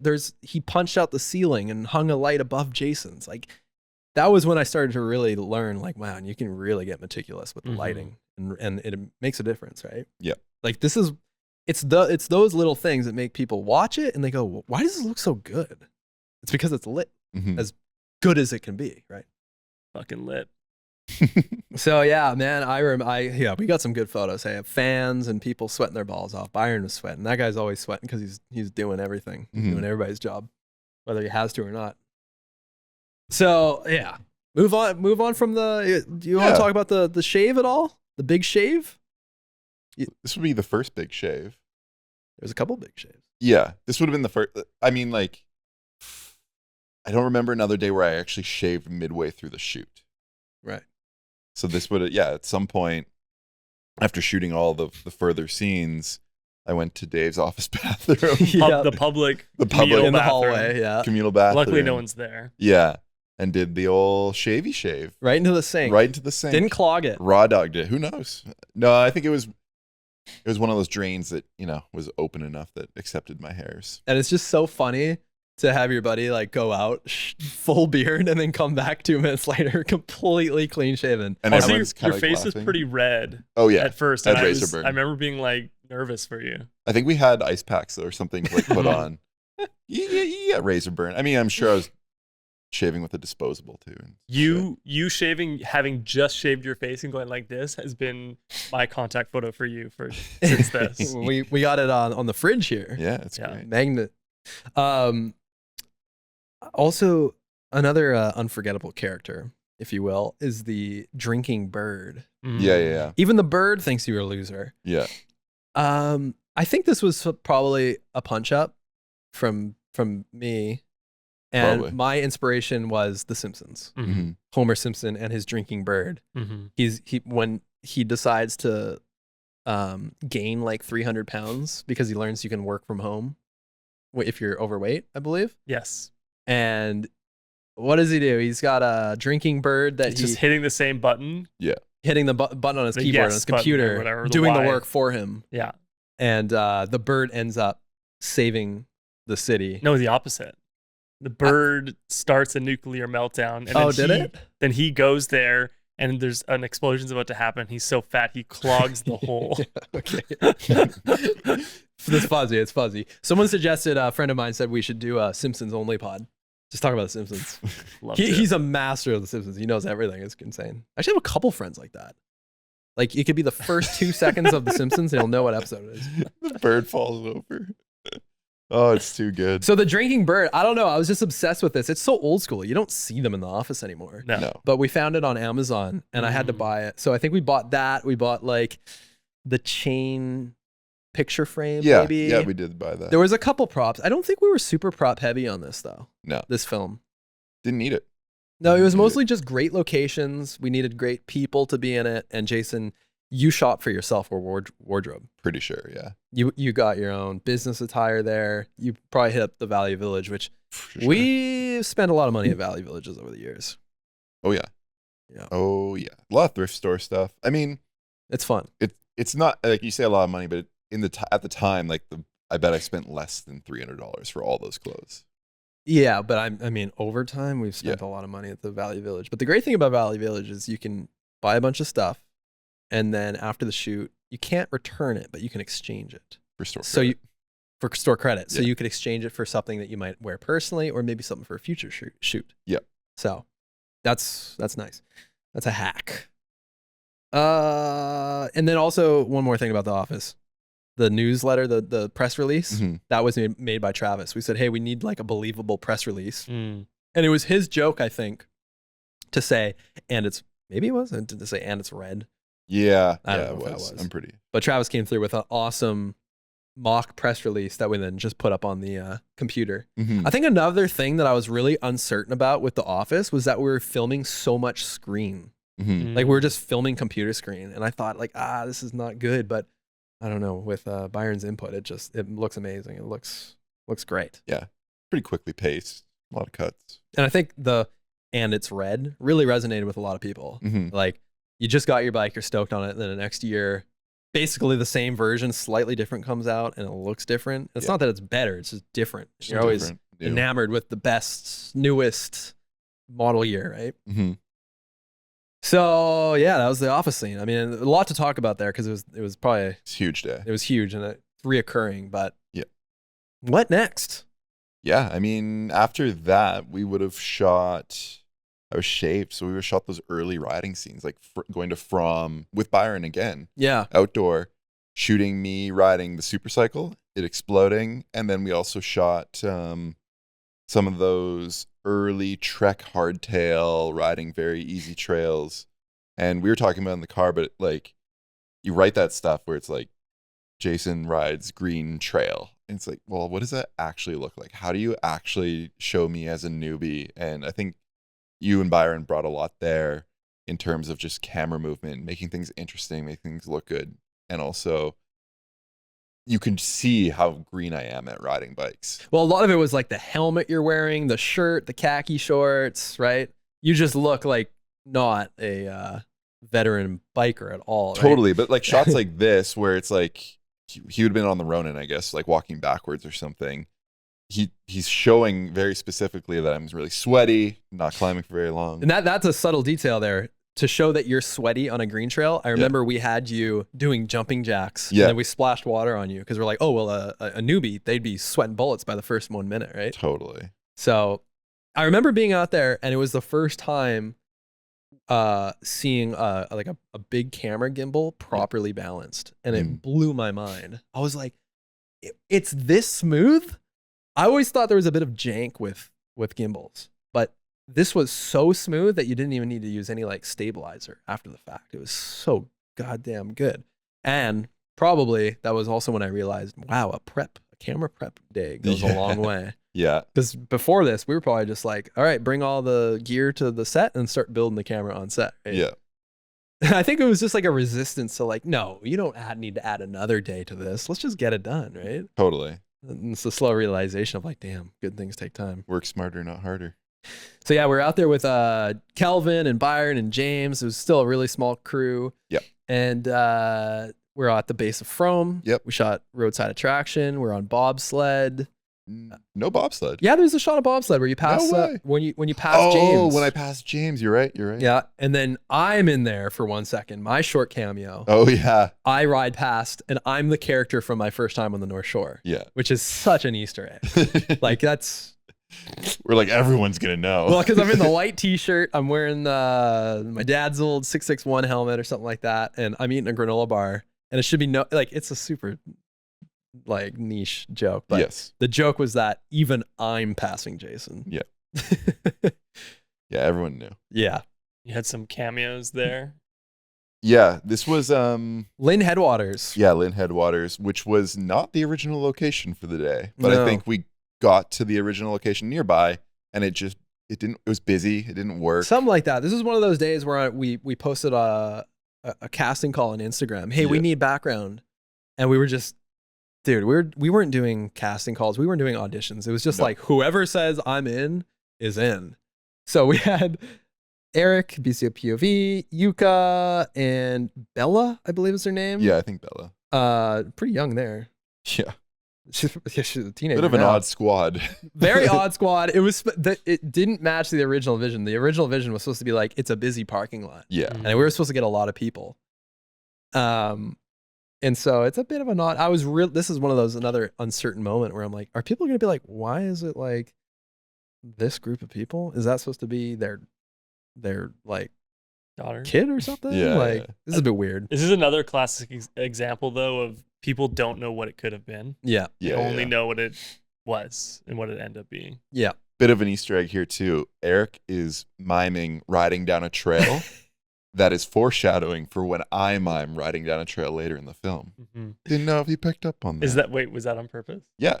Oh, okay. Foreshadowing being like you learned that's how you Yeah, talk I about learned it? the. Okay. Yeah. No, that was purposeful. So Okay. this was the moment when Jason realizes, wait a second, I'm dressed like a dork. I need to get rid of these khaki pants and this pocket tee. I need to get some gear. And so he does that. And he ends up going to the Caps bike shop in Richmond where we Mhm. shot. We This is shot. the bike shop I worked at as a child.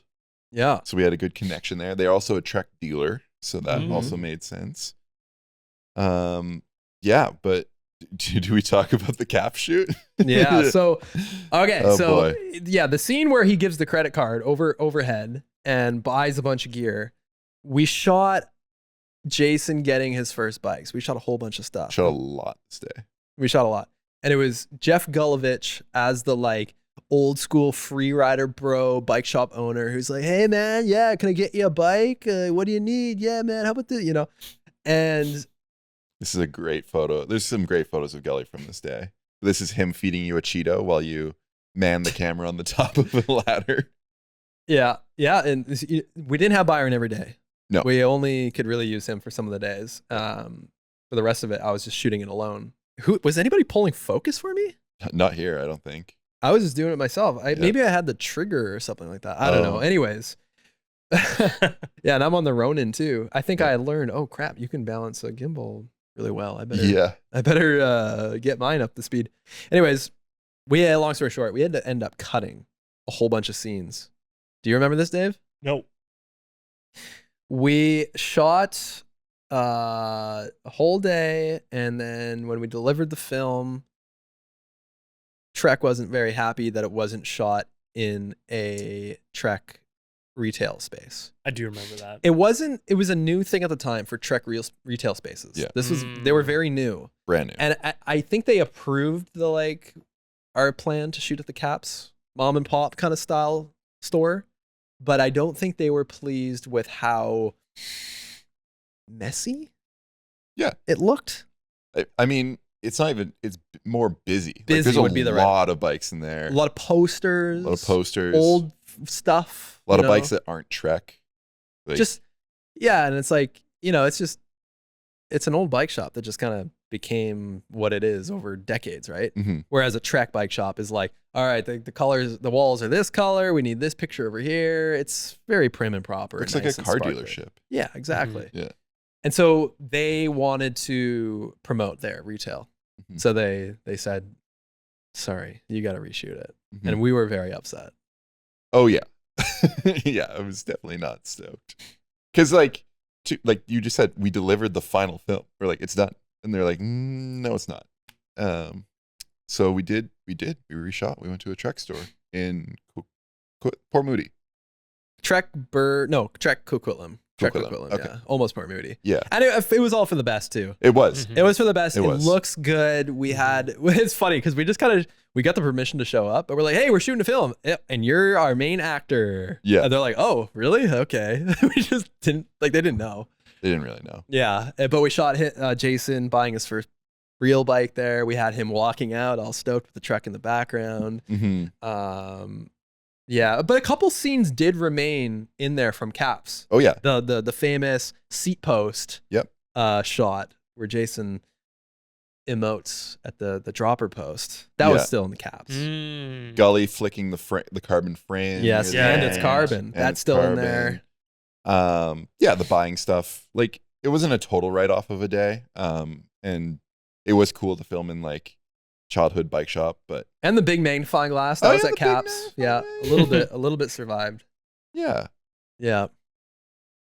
But we had to scrap it. And that was okay. Sometimes, you get these like executive calls made that are out of your control, or maybe like another really relatable thing is you have to change a song. Mhm. And you're like, no, you don't know what I've been through. But I learned this from Murray Wise of Matchstick Productions when he was like, yeah, sometimes you got to change the thing and it's always not as bad as it seems. And I was like, really? And then over time I thought, yeah, that's true. You just kind of do it and it's all for the best, right? Yeah. Was that a real newspaper? I think so. So this is outside of our friend Andrew Santos, his parents' house. We needed Jason's home. And this is when Jason realizes he's going to need another job to support his hobby. I mean, addiction. And we had that was a real newspaper, but when we cut to the close up, I think that was fake. I think it was printed. Now, who would have made that? Would have been a Brooke creation? Probably. No? No? Who would have made that? Maybe it was the Dave. I don't think so. Definitely was not me. It's not impossible that it was me, but I do not remember. Yeah, I wonder. You got Anyways, septic specialist needed. Oh, there's a some bunch good of Easter jokes. eggs here. Yeah, there we got is. commercial loans, broke as fuck. We got you, fam. Interest rates as low as 30%. Get that vape you always wanted. This has got to be a Dave or a Brooke. All right. It's written so It well. must be. Do you need cash quick? Our lawn looks like garbage, and my husband won't get off his ass to cut it. Looking for a strapping young lad experienced in mowing, trimming, pruning, and general lawn maintenance. Offering $10 an hour. Lawnmower not provided. Don't even bother with those other ads. This is the gig you want. So yeah, this was the whole like. We had one day just 12-day shoot. We had one day just dedicated to all the lawnmower shoots. Mhm. We were in Richmond. We were really hot day, and we were fully just winging it. Where are we going to go? Yeah. And this shot right here. So this is, we were in Jason's pickup truck. We threw my parents' lawnmower in the back, and we just drove around. And I remember we went from school to school. We went to Steveston London School, I think another school, I can't remember. And their lawns at the time were just dead. They were brown. And the idea was to get these shots where we're shooting him mowing the lawn from the side, but also we needed a shot, Like top like down. an aerial shot where we could see a strip, right? So we could match cut it to the trail. And the lawns were so dead, you just couldn't tell that he was making a difference in the lawnmower. It didn't look like anything. Mhm. So I remember we drove to Railway Avenue in Richmond, and we just pulled up to some random house that had a long lawn. We set up the camera, brought out the lawnmower, and we mowed one strip in their lawn and beat it. Mhm. No permission, no warning, no nothing. We just fully grilled it.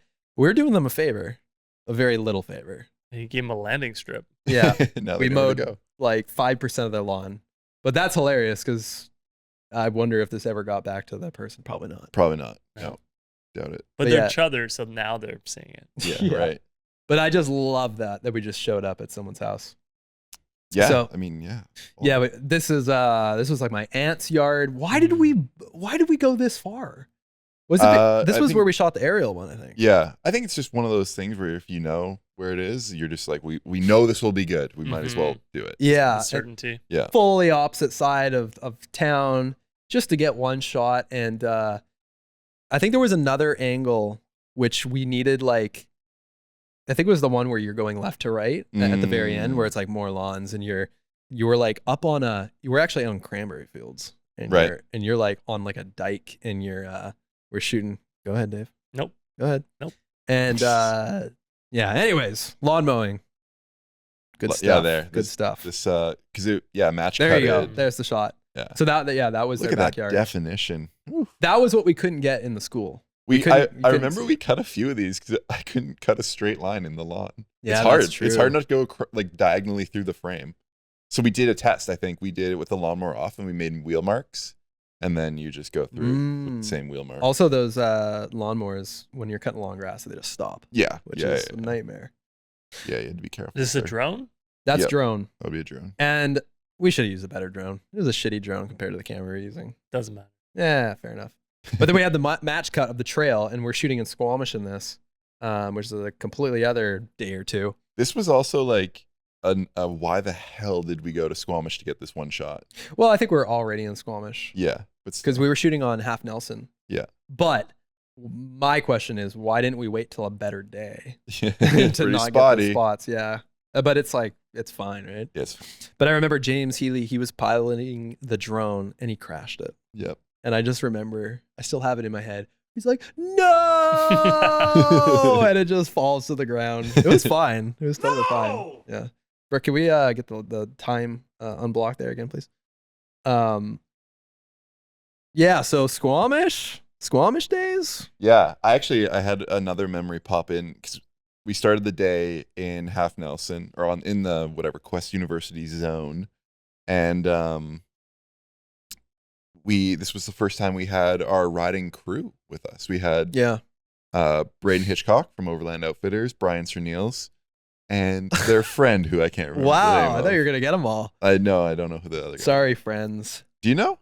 I don't remember. I'm sorry. I only met them a couple times. Was it Joey Jojo Shabadoo? Something like that. Yeah, that's it. Yeah. And I remember this was when I'm still supposed to be pretty newbie at mountain biking, and I was like, guys, I'm a newbie in the film. Go slow so you don't drop me. Like, it's not a shred it. You don't need to go crazy. And let's just say that Brian Cerneals is a shredder. Absolute shredder. I've called him one time on the trails the king of the shore because he was just the most impressive rider I've ever seen. He's super good. Unbelievable. And it seemed like my advice fell on deaf ears because the very first shot, absolutely, they fucking dropped me immediately and were shredding. And I think Brian had ate shit. Massive crash. It was Kodak courage. It was ego, and he totally spun out on a berm and wiped out and almost hit a bridge. Yeah, it was. And I was like, okay, guys, once again, chill the fuck out because if he goes too fast, the shot's ruined because Jason's not even in it. Yeah, exactly. Yeah. Did any of those shots even really make it into the video? I can't remember. Oh man, the light was so bad that day. I think we ended up cutting a lot of it. Yeah, we cut a lot of it. I think we ended up having to do another day on Seymour. Yes. It's tragic. It's like the light, like if the light is bad, it kind of ruins it. Especially if you're trying to make something like this. Like when we do a silent biking, the mindset is we get what we get. It is what it is. This is real life. We're just trying to capture what is it really like. But when you're trying to make this like fairy tale narrative, it's got to be the best, right? So it's always worth the reshoot. And well, it's funny though too because this day was in Squamish. We needed it to be sunny because this was also our sunset shoot. So if it was a cloudy day, this part would have sucked. Yeah, right. So this was we had to do our big Alpine scene. The final scene. Up in the Alpine in Squamish, amazing zone. We had to get permission to get up there. We had to get like a key for this gate. And you have to do a big overland. What do you call it? It's not underland. 4x4. You have to do a big drive, like truck access only, and it's gnarly. Yeah. And I had fortunately done it before. I made a video with Sterling Lawrence and Thomas Vanderham a couple of years prior. So I knew all about the zone. I knew the drive. I didn't drive at the time, but I drove my 4Runner up here, this was the first gnarly drive I've ever done. Mm-hmm. And we had to go all the way up there and for sunset. And oh my God, I just remember the pressure was intense because we had a pretty specific shot list. We're close to sunset already. And we had to do drones. Mm-hmm. We had James Healy on the drone and there was a little bit of snow up there too. And the first shot was, okay, let's get you guys climb up that ridge and come down and James is going to drone it. And Jason and friends, they're climbing for like, I don't know, 20 minutes. And we're nervous, like, oh my God, the sun. I remember being pretty salty at that climb. Just Why? It was hard. It was like super hard. And I think we were just kind of uncertain about the shot. And we're like, okay, is it worth it to go up there? Because that's like, probably a 30-minute round trip. For Very us. poor planning. And I mean, we didn't Sketchy drone too. I think it was James. Was it James's drone? I don't think we had. Yeah, a drone he had at it. the time. I think he had it like jailbroken, so he's like, yeah, I can fly super fast. Yeah, and, yeah, like, yeah. It was the white like Phantom 4 or something like yeah, that. and he didn't have like flight limits or anything. Yeah. And And he he butchered, he blew the shot. completely blew it. We dropped in. We got the call to drop in. We're all riding down. Once you ride down, you're going. Like, you're not going to stop. And we had no radios, I don't think, or anything. So- And we got to the bottom, and I think there was an awkward air. Well, you were salty. I was mad because he blew the shot. James was furious at the bugs. Look at this photo here. That's James in the towel. He's not doing a. James has a white towel not over wearing his turban. head, and the bugs were bad. They're Yeah, oh, yeah. very bad. Oh yeah. And there's nothing more frustrating than bugs when you're trying to drone and be steady with your hands. But I just remember him swearing his face off and being so upset. And it was at that point that I'm like, all right, I think I kind of need to like take matters into my own hands, because sometimes if you're behind the camera, you want to get your banger shot and, you know, make your print on the film or whatever. But I was like, all right, we have very little time. I remember just kind of like, I don't know. I think at the time, communication wasn't the best. And I think I just was like, give me the gimbal. I'm going to go get some shots. And maybe James was like mad at me because he's like, well, you have to tell me what you're doing because I'm pulling the focus. And like, I think we were like button heads up there. But boy, did the results work out, because we got these banger sunset shots that you don't feel the panic behind all these shots and the, and the frustration. No. But we had an amazing sunset. God just gave us the best sunset ever. One of those sunsets that once it actually goes behind the mountains, it only gets better and better and better. You don't know when to stop shooting. You're Exactly. like, is it going to get better? Exactly. Yeah. And, you know, they're just riding trails that like aren't really trails. And No. these guys have come a long way for us just to do this, just to have a fun day. Yeah, they were sick. Yeah. And then we had the like, I think that iconic shot of the two trucks. We had Brady's truck, my truck with the rooftop tents, both very new at the time. Like the rooftop tent scene was very new. So I think this was very appealing too. It was like, for the viewer, like, oh my God, I want to do that. Totally. Plus- aspirational. So yeah, that was a big success. But then we had to wrap it up. And Brooke, you were up there too, actually. And boy, were the bugs bad. We had so many bugs in the car. We put all our gear away. We drove down in the pitch dark. Mhm. And that was a long day. Spicy road. Yep. Drive in the dark. Yep. What's next? Well, we have another day where we were out at the Seymour. What is that zone called? Like Lower Seymour. Yeah, what's that? Hyannis. Yeah, Hyannis area. Yeah, the Hyannis zone. This was just me and you, I think, for a little bit. Maybe A James showed little up, but bit. I think James was there. Yeah. we were shooting you, like getting the hang of it. Yeah. And it was fun because we knew that you had to, you know, it was kind of like how you said it was Jason rides green trails. This was kind of like Jason starts to shred. Yeah. It was like, what does that mean? What does that mean? So it was like us trying to find little drops and like little sections of roots, and just I had learned now from Byron how you can make something so simple look cinematic with a little Exactly. bit of foreground and a little bit of movement. So I basically just mimicked what he was doing, Mhm. and we made like riding over roots look awesome, like turning a corner look awesome. Did the wheelie shot? The wheelie shot where it's and learn a trick. Yeah. Nice. And I feel like things were really flowing at that time, and I felt like at that point in the film you started to feel it come together. Started to feel like, okay, I feel like we're like we're doing well here. It's gonna piece together nicely. Mm-hmm. So we had that day, and then we also had, what was it at the end there? Keep going to the end. Oh, the day. Yeah. Well, I'm gonna bleep that. Go. I mean, the final scene in the film called for another epic location with a view, and I think we were debating on where to shoot this for a bit.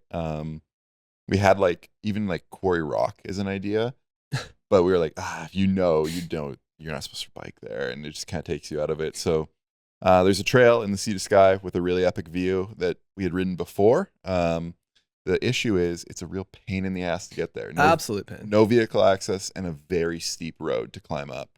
So I think the crew that day was me, Matt, and James again. You guys were on. We had e-bikes E-bikes. because at this point we had the Trek deal, and we were very fortunate to get some e-bikes Yeah. that we basically used as tools. And we went up there with, I remember that I had the like ready rig stabilizer that carries Yeah. the camera. I had that on my lap and I was pedaling like duck legged. And boy, it was a long way up there. And you had to pedal it for real because you were on the bike. Yeah, I brought the actual bike in the film. But Yeah. I mean, I still think you guys had the harder job. Yeah, here's a good photo. Well, yeah, you can see my legs Yeah. wide. Matt has ACL issues for life now. Yeah, we have the camera bag. Both have a camera bag. James is carrying the gimbal. I mean, we do a lot of this now. It's not so unusual, but Not like this. This was hard, I remember. And also when you're like, well, it's for like what, 2 shots? You're just Yeah. like, oh my God. yeah. But there's something satisfying to that. Mhm. You know it's it's worth something, but also we know this is going to be one of the end shots of the whole thing, right? And I feel like there's an uncertainty of like, you get it, right? You get the Yeah. take and you're like, okay, that was good. There was nothing wrong with it. I can't really think of anything else to improve it, but do one more. Yeah. And then you just keep doing one more is just for the hell of it. And you're like, well, I gotta call it quits at some point, right? Yeah. And again, that uncertainty. And there was you realizing that, the bikes have, brought you joy to your life. Yeah. And you're smiling to yourself. And I'm just thinking, is this cheesy? Is this I don't know. We also had a fake flat tire. Like, Mhm. how would you get a flat tire there? And we're like, what does it make sense? And then I think we were just like, fuck it. Like, yeah, it can happen. It's not impossible. It's just highly unlikely. And like, I don't know, it's such a sentimental moment that no one's gonna care.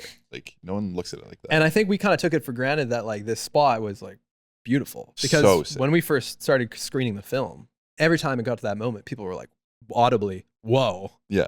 Where is that? Whoa. Yeah, Did exactly. you say you took it for granted? Or? Good input, Dave. Thank you. In between your yawns and stretches. Thank you for muting your yawns today, though, Dave. Great success. No problem. What else is worth talking about? Because we had some other days in there. There's other stuff. I think the we've missed. Whistler Day. I mean, I was pretty stoked when we. I like talking about this in the car too. When we were originally, we had this scene where I would show up to a set of dirt jumps and get blown away by some incredible rider and realize dirt jumping was not for me. That was the Right. whole motivation for it. And we working with Trek, we were like, "Hey, Trek, is Mr. Brandon Semenuk available for a cameo?" Mr. Brandon, Mr. Bister, Mr. Semenuk. Bister Semenuk, and that was a hard no. It wasn't a hard no. It was a let me ask, and then it was he's not available. Okay, a medium no. It was a medium no, soft and I think there's been boiled a no. few things that we maybe have asked, and it's been a medium no, but it is a busy guy.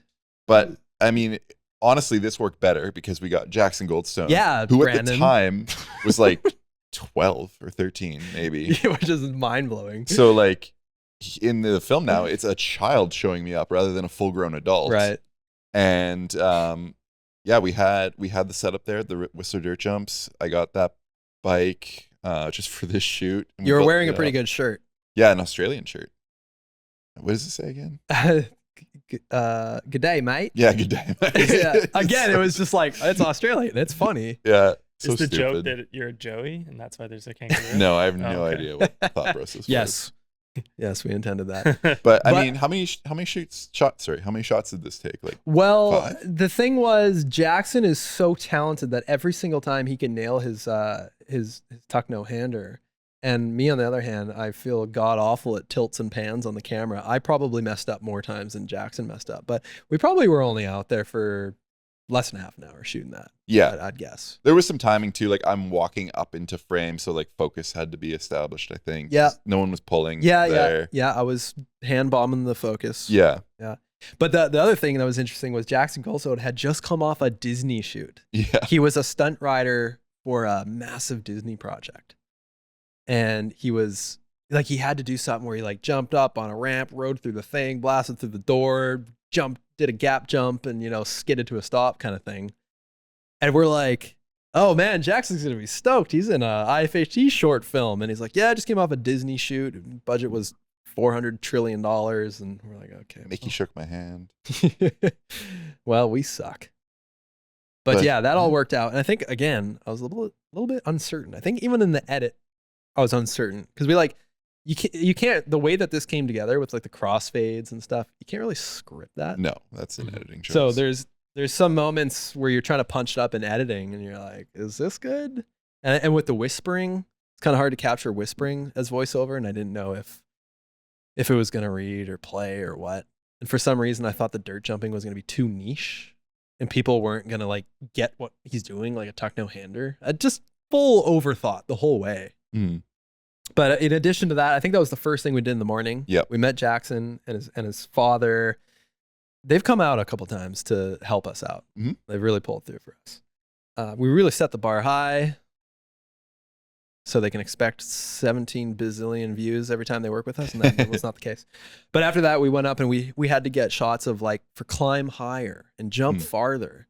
We wanted to show that he was in a bike park. We wanted to show the classic Whistler Bike Park signage. Mhm. Like, oh, now he's like, you know, he's riding with the kind of the pros or whatever. Yeah. And we knew there was going to be beautiful landscapes, so we brought up the gimbal and whatnot. And We had another helper that day, Cam. yeah, Cam helped us out. I think he was pulling focus for us there. But it's funny because even though he was riding the bike park, Jason was still like kind of newbie. Mm-hmm. So we're like filming him do jumps, but he has to kind of like case the jump and like not make anything special out of it. So I remember being on Freight Chain, like, okay, yeah, the light looks good here. This is the tabletop. I guess like do a kind of a pathetic jump on this. And then he does that, and you're like, I guess we have it. I don't know. Yeah, is there yeah. something better we should get? Is this really the best version of it? But you're just like, fuck, I don't know. Wrap it up. I guess this is fine. Yeah. Yeah, there Yeah, you go. Right? It just So straight. yeah. That's a cool shot. That gimbal in the trees. Yeah. on And then Creekside. also we got to shout out Brooks' car. yes, Brooks' old Legend. Chevy Aveo, legendary. a little blue vehicle. When it appears a few times. If it appears the first time in the Linn Headwaters spot where you're frustrated with your Canadian Tire bike and you're dragging it across, and the kickstand is dragging across the pavement, and then it appears again when you're in front of your home, Mhm. and we wanted to make it look like it was dirty, like you were off-roading this vehicle.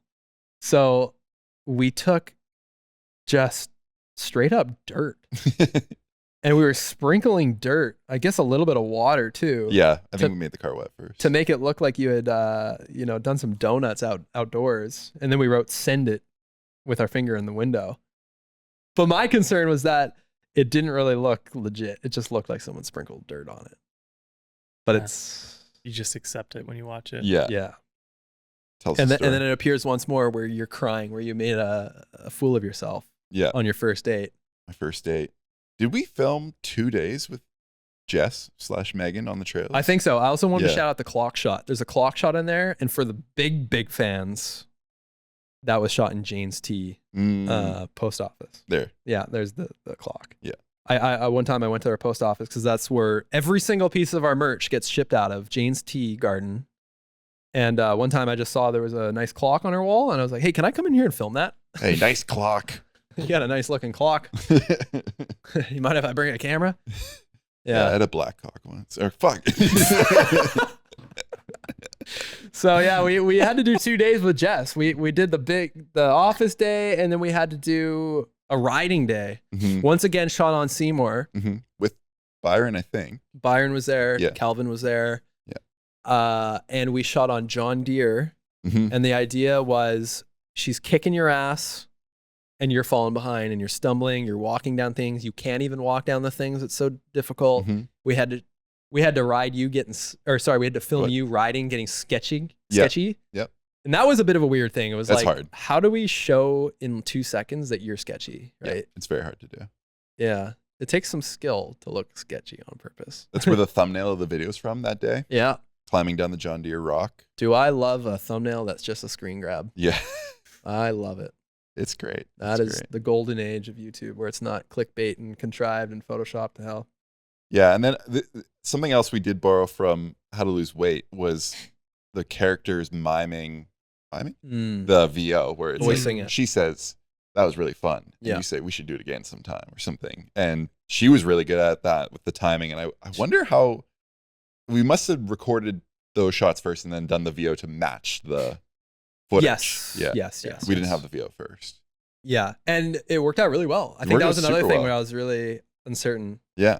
Yeah, and so we shot that the riding stuff on John Deere, and then I knew we needed some sort of like romantic really nicely golden hour lit scene where you guys come together, right? And there's like a breakthrough. We're like, oh, like they're touching now.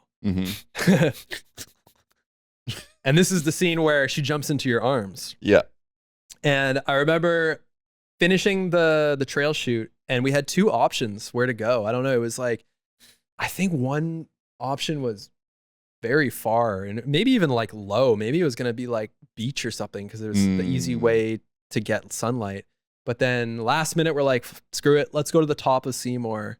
And man, once again, just a gift from God. Just perfect light. I think actually there was forest fires this time. Probably. Maybe because it was kind of hazy. But we just had this beautiful light and there was nobody there and we didn't get kicked out of the provincial park. Yeah, this is actually the top of the mountain. It makes no sense. Yeah. I was a little concerned that people were going to be like, what? How'd they end up there? You did a good job with framing though, where you really would be hard to tell. Well, I was concerned that you can tell, like you can see the sky, you can tell that but yeah, it's only, if you know, and that's the fun of watching a film. Yeah. Also, everything happens so fast. Like, So these shots fast. are quick. But once again, uncertainty. I was like, I think this is cheesy, and I don't know. Is this real that she would be like, oh my God, you're so much faster, than jump into the arms? I wasn't sure, but I don't know. We had still, takes, if I could, I would go back and maybe redo this. We had takes where she didn't jump into the arms. That might have been a Megan call. I don't know. I think in general, though, you're better off to getting big emotion, big reactions. Yeah. Then you have it. Yeah. But yeah, I don't know. I was just like uncertain the whole time. And then I don't know. Is there any other days that we missed here? We kind of covered a lot of it. The only other day that it might have been combined with another day, but with the kids. The kids at the beginning. The kids. Oh, and that's another story. Yeah, it's a good story. So we're at the base of Frome. And I think this was the last thing we shot the day of the Frome day with Byron. No, look, you can tell that this is not with Byron. The light is bad. It's very flat. Dark. Byron would have been in here with like a bounce or whatever. I think Byron's really proud of this. He really likes it, but he wouldn't put it on his portfolio because he didn't shoot it all. And then it made me realize, oh, yeah, I guess all the stuff that I shot could have been a bit better. I don't think that's the reason. No, I think it's just because he didn't shoot the whole thing. Exactly. So it's not, but also probably looks like crap when I shot it. Let's be honest. Yeah, that's flat as hell. Anyways, flat meaning like it's just the same type of like strength lighting on either side of his face. It should be a little bit brighter on one side, a little bit more shadow on another. Yeah, there's no light at all. The sun is set. But anyways, we showed up at the base of Frome and we had our friend have his two kids out and bring their two friends out. And this was the whole like Jason looks out the office and we knew that he was going to be like, oh man, those kids look like they're having fun. Maybe I should start mountain biking.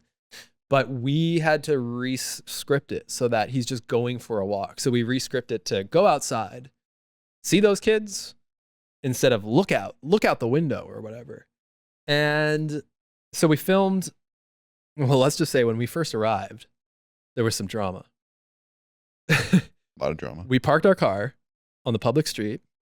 We had a very infamous woman arrive. I won't name her name, but she's known as the Crazy Frog Lady.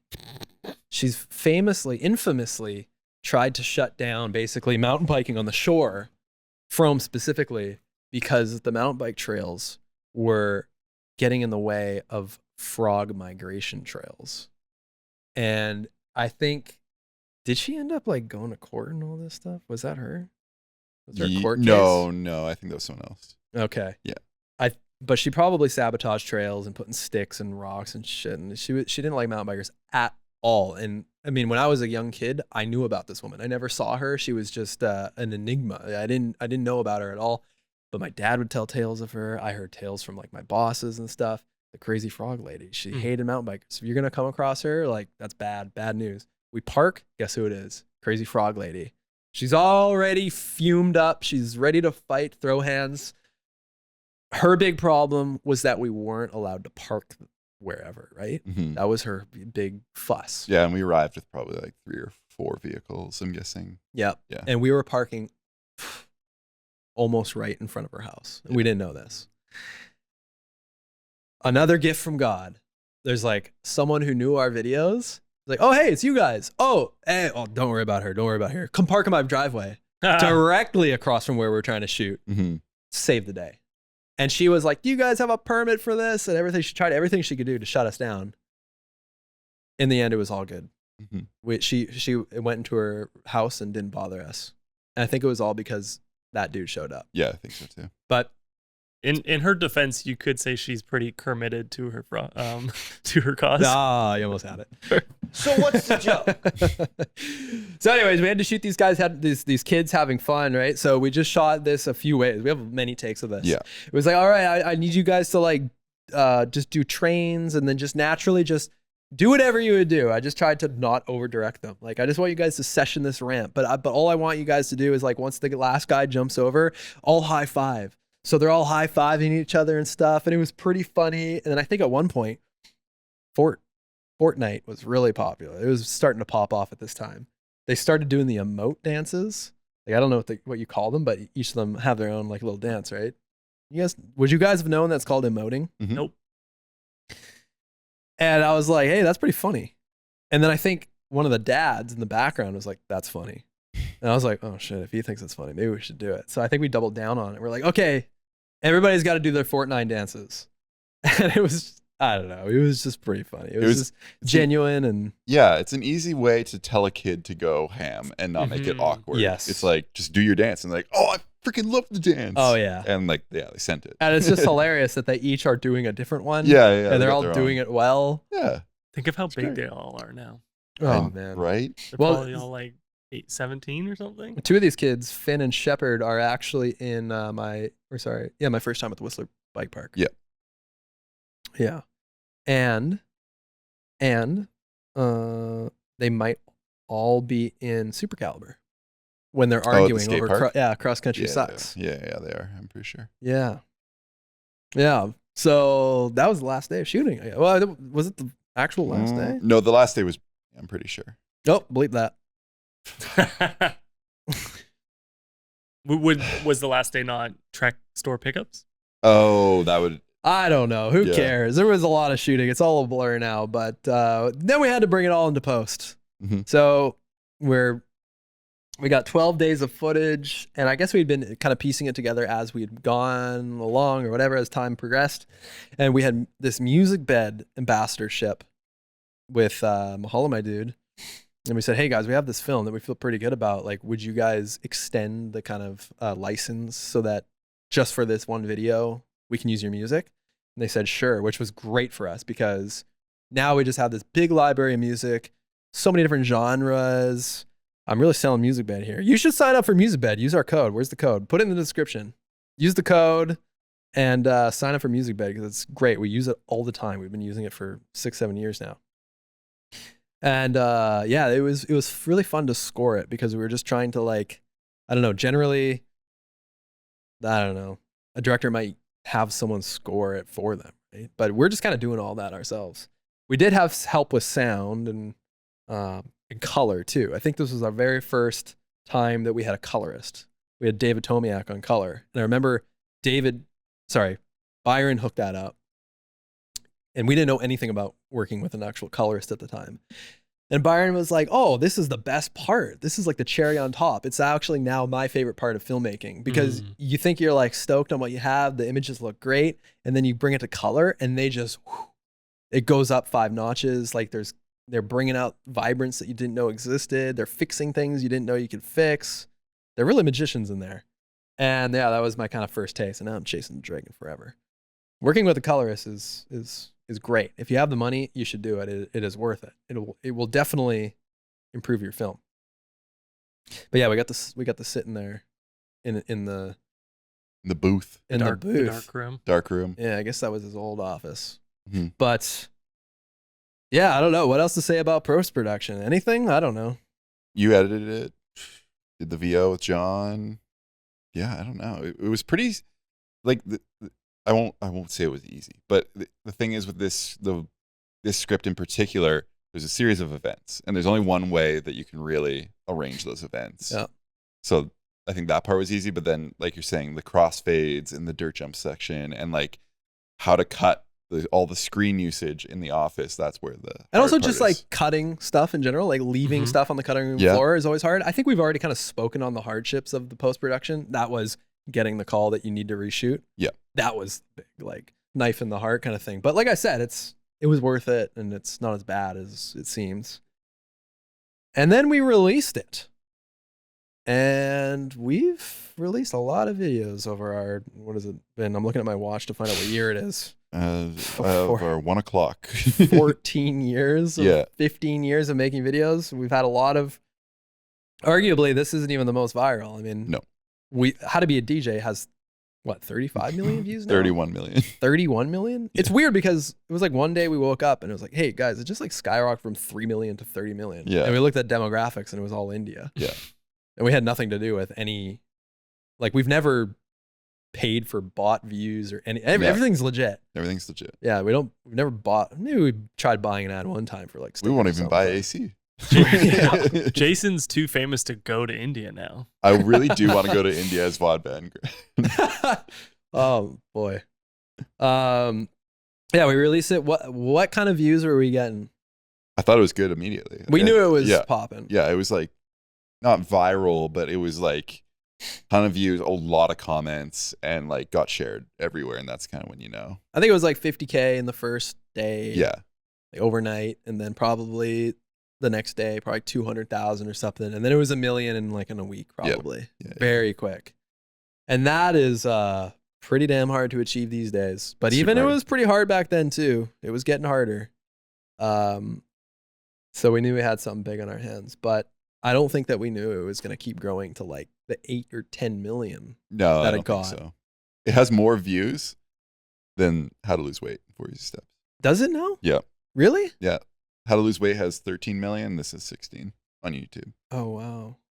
Well, I think it's just because it's a niche and it's mountain bikers, and if you're a mountain biker and you love it, you want to share it. You want Yeah. to show you.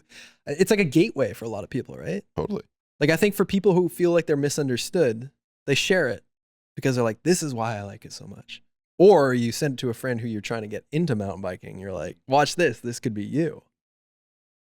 But it just kept growing and growing. And then even this year, we thought, well, why don't we just like repost this on Instagram in full, right? Because at the time we had seen TikTok kid rip it and upload it into 6 parts. And we thought, well, we don't want to do that. And it took us many years to think we could just re-upload the whole thing. Yeah. I guess it took Instagram to catch up to allow that. A That's 6 true. minute long That's video. true. But we re-uploaded that and oh my God, it went viral. Like it was like re-uploading. It was like the first day again. Re-uploading this on the very first day. Just went bonkers again. And now it's got, just so much engagement. 8 million views, you said, on Instagram? Yeah, we're getting Yeah. all sorts of people liking it and engaging it and sharing it. And yeah, I don't know. We really struck a chord with it. Really struck a chord. I think, there's a lot of comments in there now that say, who else has watched this 30 times or something? I think people revisit it because Yeah. there's people who watched it in a certain stage of their mountain biking hobby. And then they want to go back and think, where am I now? That's true. Right. And then I think there's, I don't know. Why is it so powerful? Why did it go so big? It's true. It's real life. It's like, art imitating life. And I think a lot of people see themselves in it, and that's how their bike journey started. Or like a lot of people too will like latch onto one detail. It's like, oh, that was me. Like I buy stuff all the time at bike shops, and the shareability is good. I don't know. I think there's a lot of comments too that say I literally got into mountain biking because of this video. It's true. And that's where I think, geez, maybe the budget should have been higher before I sold a lot of bikes. But then whatever, it is what it is. It is what it is. Our careers, went down a different path because of this. So I think too, like in a lot of ways, more budget can actually make things worse. Like then you have so much money that you're like, I don't know what to do with it all. Like the fact that we were so condensed was like, okay, we got to be really creative. don't let the sponsors hear that. That's the case though with like movies and stuff too, where you're like, oh, they got a ton of budget. You can see they did some weird CGI bullshit, and it actually made the film worse. Like Yeah. this to me just feels like homely and doesn't feel like bigger than it needs to be. Yeah. Yeah, you can jump the shark when you got too much Too much money. Totally. Try too hard. Now, did we jump the shark with time to buy an e-bike? You'll have to wait. Yeah, I feel like we've kind of exhausted everything we could possibly talk about. Yeah, I mean, looking through the notes here, like obviously Trek was super stoked on it. Feedback was good. We actually a few weeks later after it came out, we went to Wisconsin to attend the NICA race there, and we shot a piece there for Mahalo My Dude. But they did a viewing party of the film on like a blow up screen outside, and it was our first time seeing people like watch it in real life, like a large crowd. And I don't know. I was a little bit like Yeah, cringy about it a little because I was cringy. like, oh man, do we really need to like show the film? It's old. People have already seen it. Like, this is just boring. Show something new. Yeah. And that was like not the case at all. Like, people were laughing. People were loving it. And then we, had great feedback after that. And I realized, okay, maybe not everybody's seen it, but I just was a bit, I don't know, insecure about it. I don't know why I'm like that, but, I wish I could watch the film in someone else's shoes. That would be helpful. And then pick it apart. Yeah, I mean, that's how to buy a mountain bike. And that's how to buy a mountain bike. Dave, did you learn something today? Yeah, some stuff. That we should break down a video that he's been a part of more. That's what he learned. He learned that he should bring his googly sleepy eye glasses. I wasn't bored. Nah, I'm just shitting on you. Was you bored? Someone's got to audit those yawns. How many yawns? I wanna hear from our audience which videos we should do next. Yeah, I hope that was helpful to Yeah. people out there. I hope you learned something, maybe a little inspiration. I think it's helpful just to learn, like, I tried to speak on a lot of the insecurities about it because I think you watch something like that and you would think, oh, it just happened so perfectly. Yeah. What are these, like, of course it happened perfectly. But it's like, it's just doubt the whole way. Totally. But believing in the story, right? And it's like, I've talked on this before. You have a good idea, that pushes you through to the script. So you write the script, and if you're laughing out loud at it, and you're like, getting shivers or something like that, it's probably good. So move on to shooting it. You're shooting it, and you shoot it, and you're like, yeah, I think that was pretty good. Keep going, keep doing that. Do it in post, and then by the end of it, you're probably gonna feel the same way. Oh, is that good? Is that good? I guess, right? Just commit to it. Try it. Believe in yourself. Yeah, and like remember at different stages in the process why like that you did like it. Yeah, exactly. And you Right. were laughing at the idea. You did have the shiver. Like trust the initial instinct because it kind of fades away. Like saying a word too many times. Yep. All right. Well, that's it. Call in, I guess, if you got a question. Speakpipe.com. If we missed anything, let us know if you have any more questions or what video we should break down next. And no, we got other things. Everybody takes their own turn just took to promote. mine. I'm sorry. Yeah. I'm sorry. But you didn't say speakpipe.com/feeding off each other. Oh, I would that's also important. I would also say if people want to follow us on Instagram at Feeding Off Each Other, if they want to send in questions, messages, they could DM us there. Yep. And we could doesn't need to answer. be your voice. Doesn't need to be your voice. So send in your Get in touch. get in touch. Send in what videos you want us to talk about or guests you want us to have on or anything. And go to. Yeah, I thought you were gonna I'm just take helping it. you. I'm helping you. Oh, okay. And also we have a plethora of fine merch available at mahalomydude.com, like this beautiful shirt young Davey's wearing. Mahalo My Dude Shaka skeleton. Available at mahalomydude.com. Use code FEEDING for 10% off your purchase. It really helps us out, and we love to see it out in the wild. We love you long time. Thanks for listening. And as always, Nom, nom, are nom, nom, nom, you guys nom, metaphorically nom, full nom, today? nom, I feel nom, like we nom. haven't, Oh, we haven't shit. asked that in Yeah, the we last few did. pods, maybe. Did we ask that on the Centurion pod? Are you metaphorically drunk? Yeah. Like, how you I don't think. metaphorically- Oh, we got to redo Full of that beer? pod then. Oh, jeez. Oh, no. Bye bye. Thank you for listening to Feeding Off Each Other. Please subscribe for more great podcasts.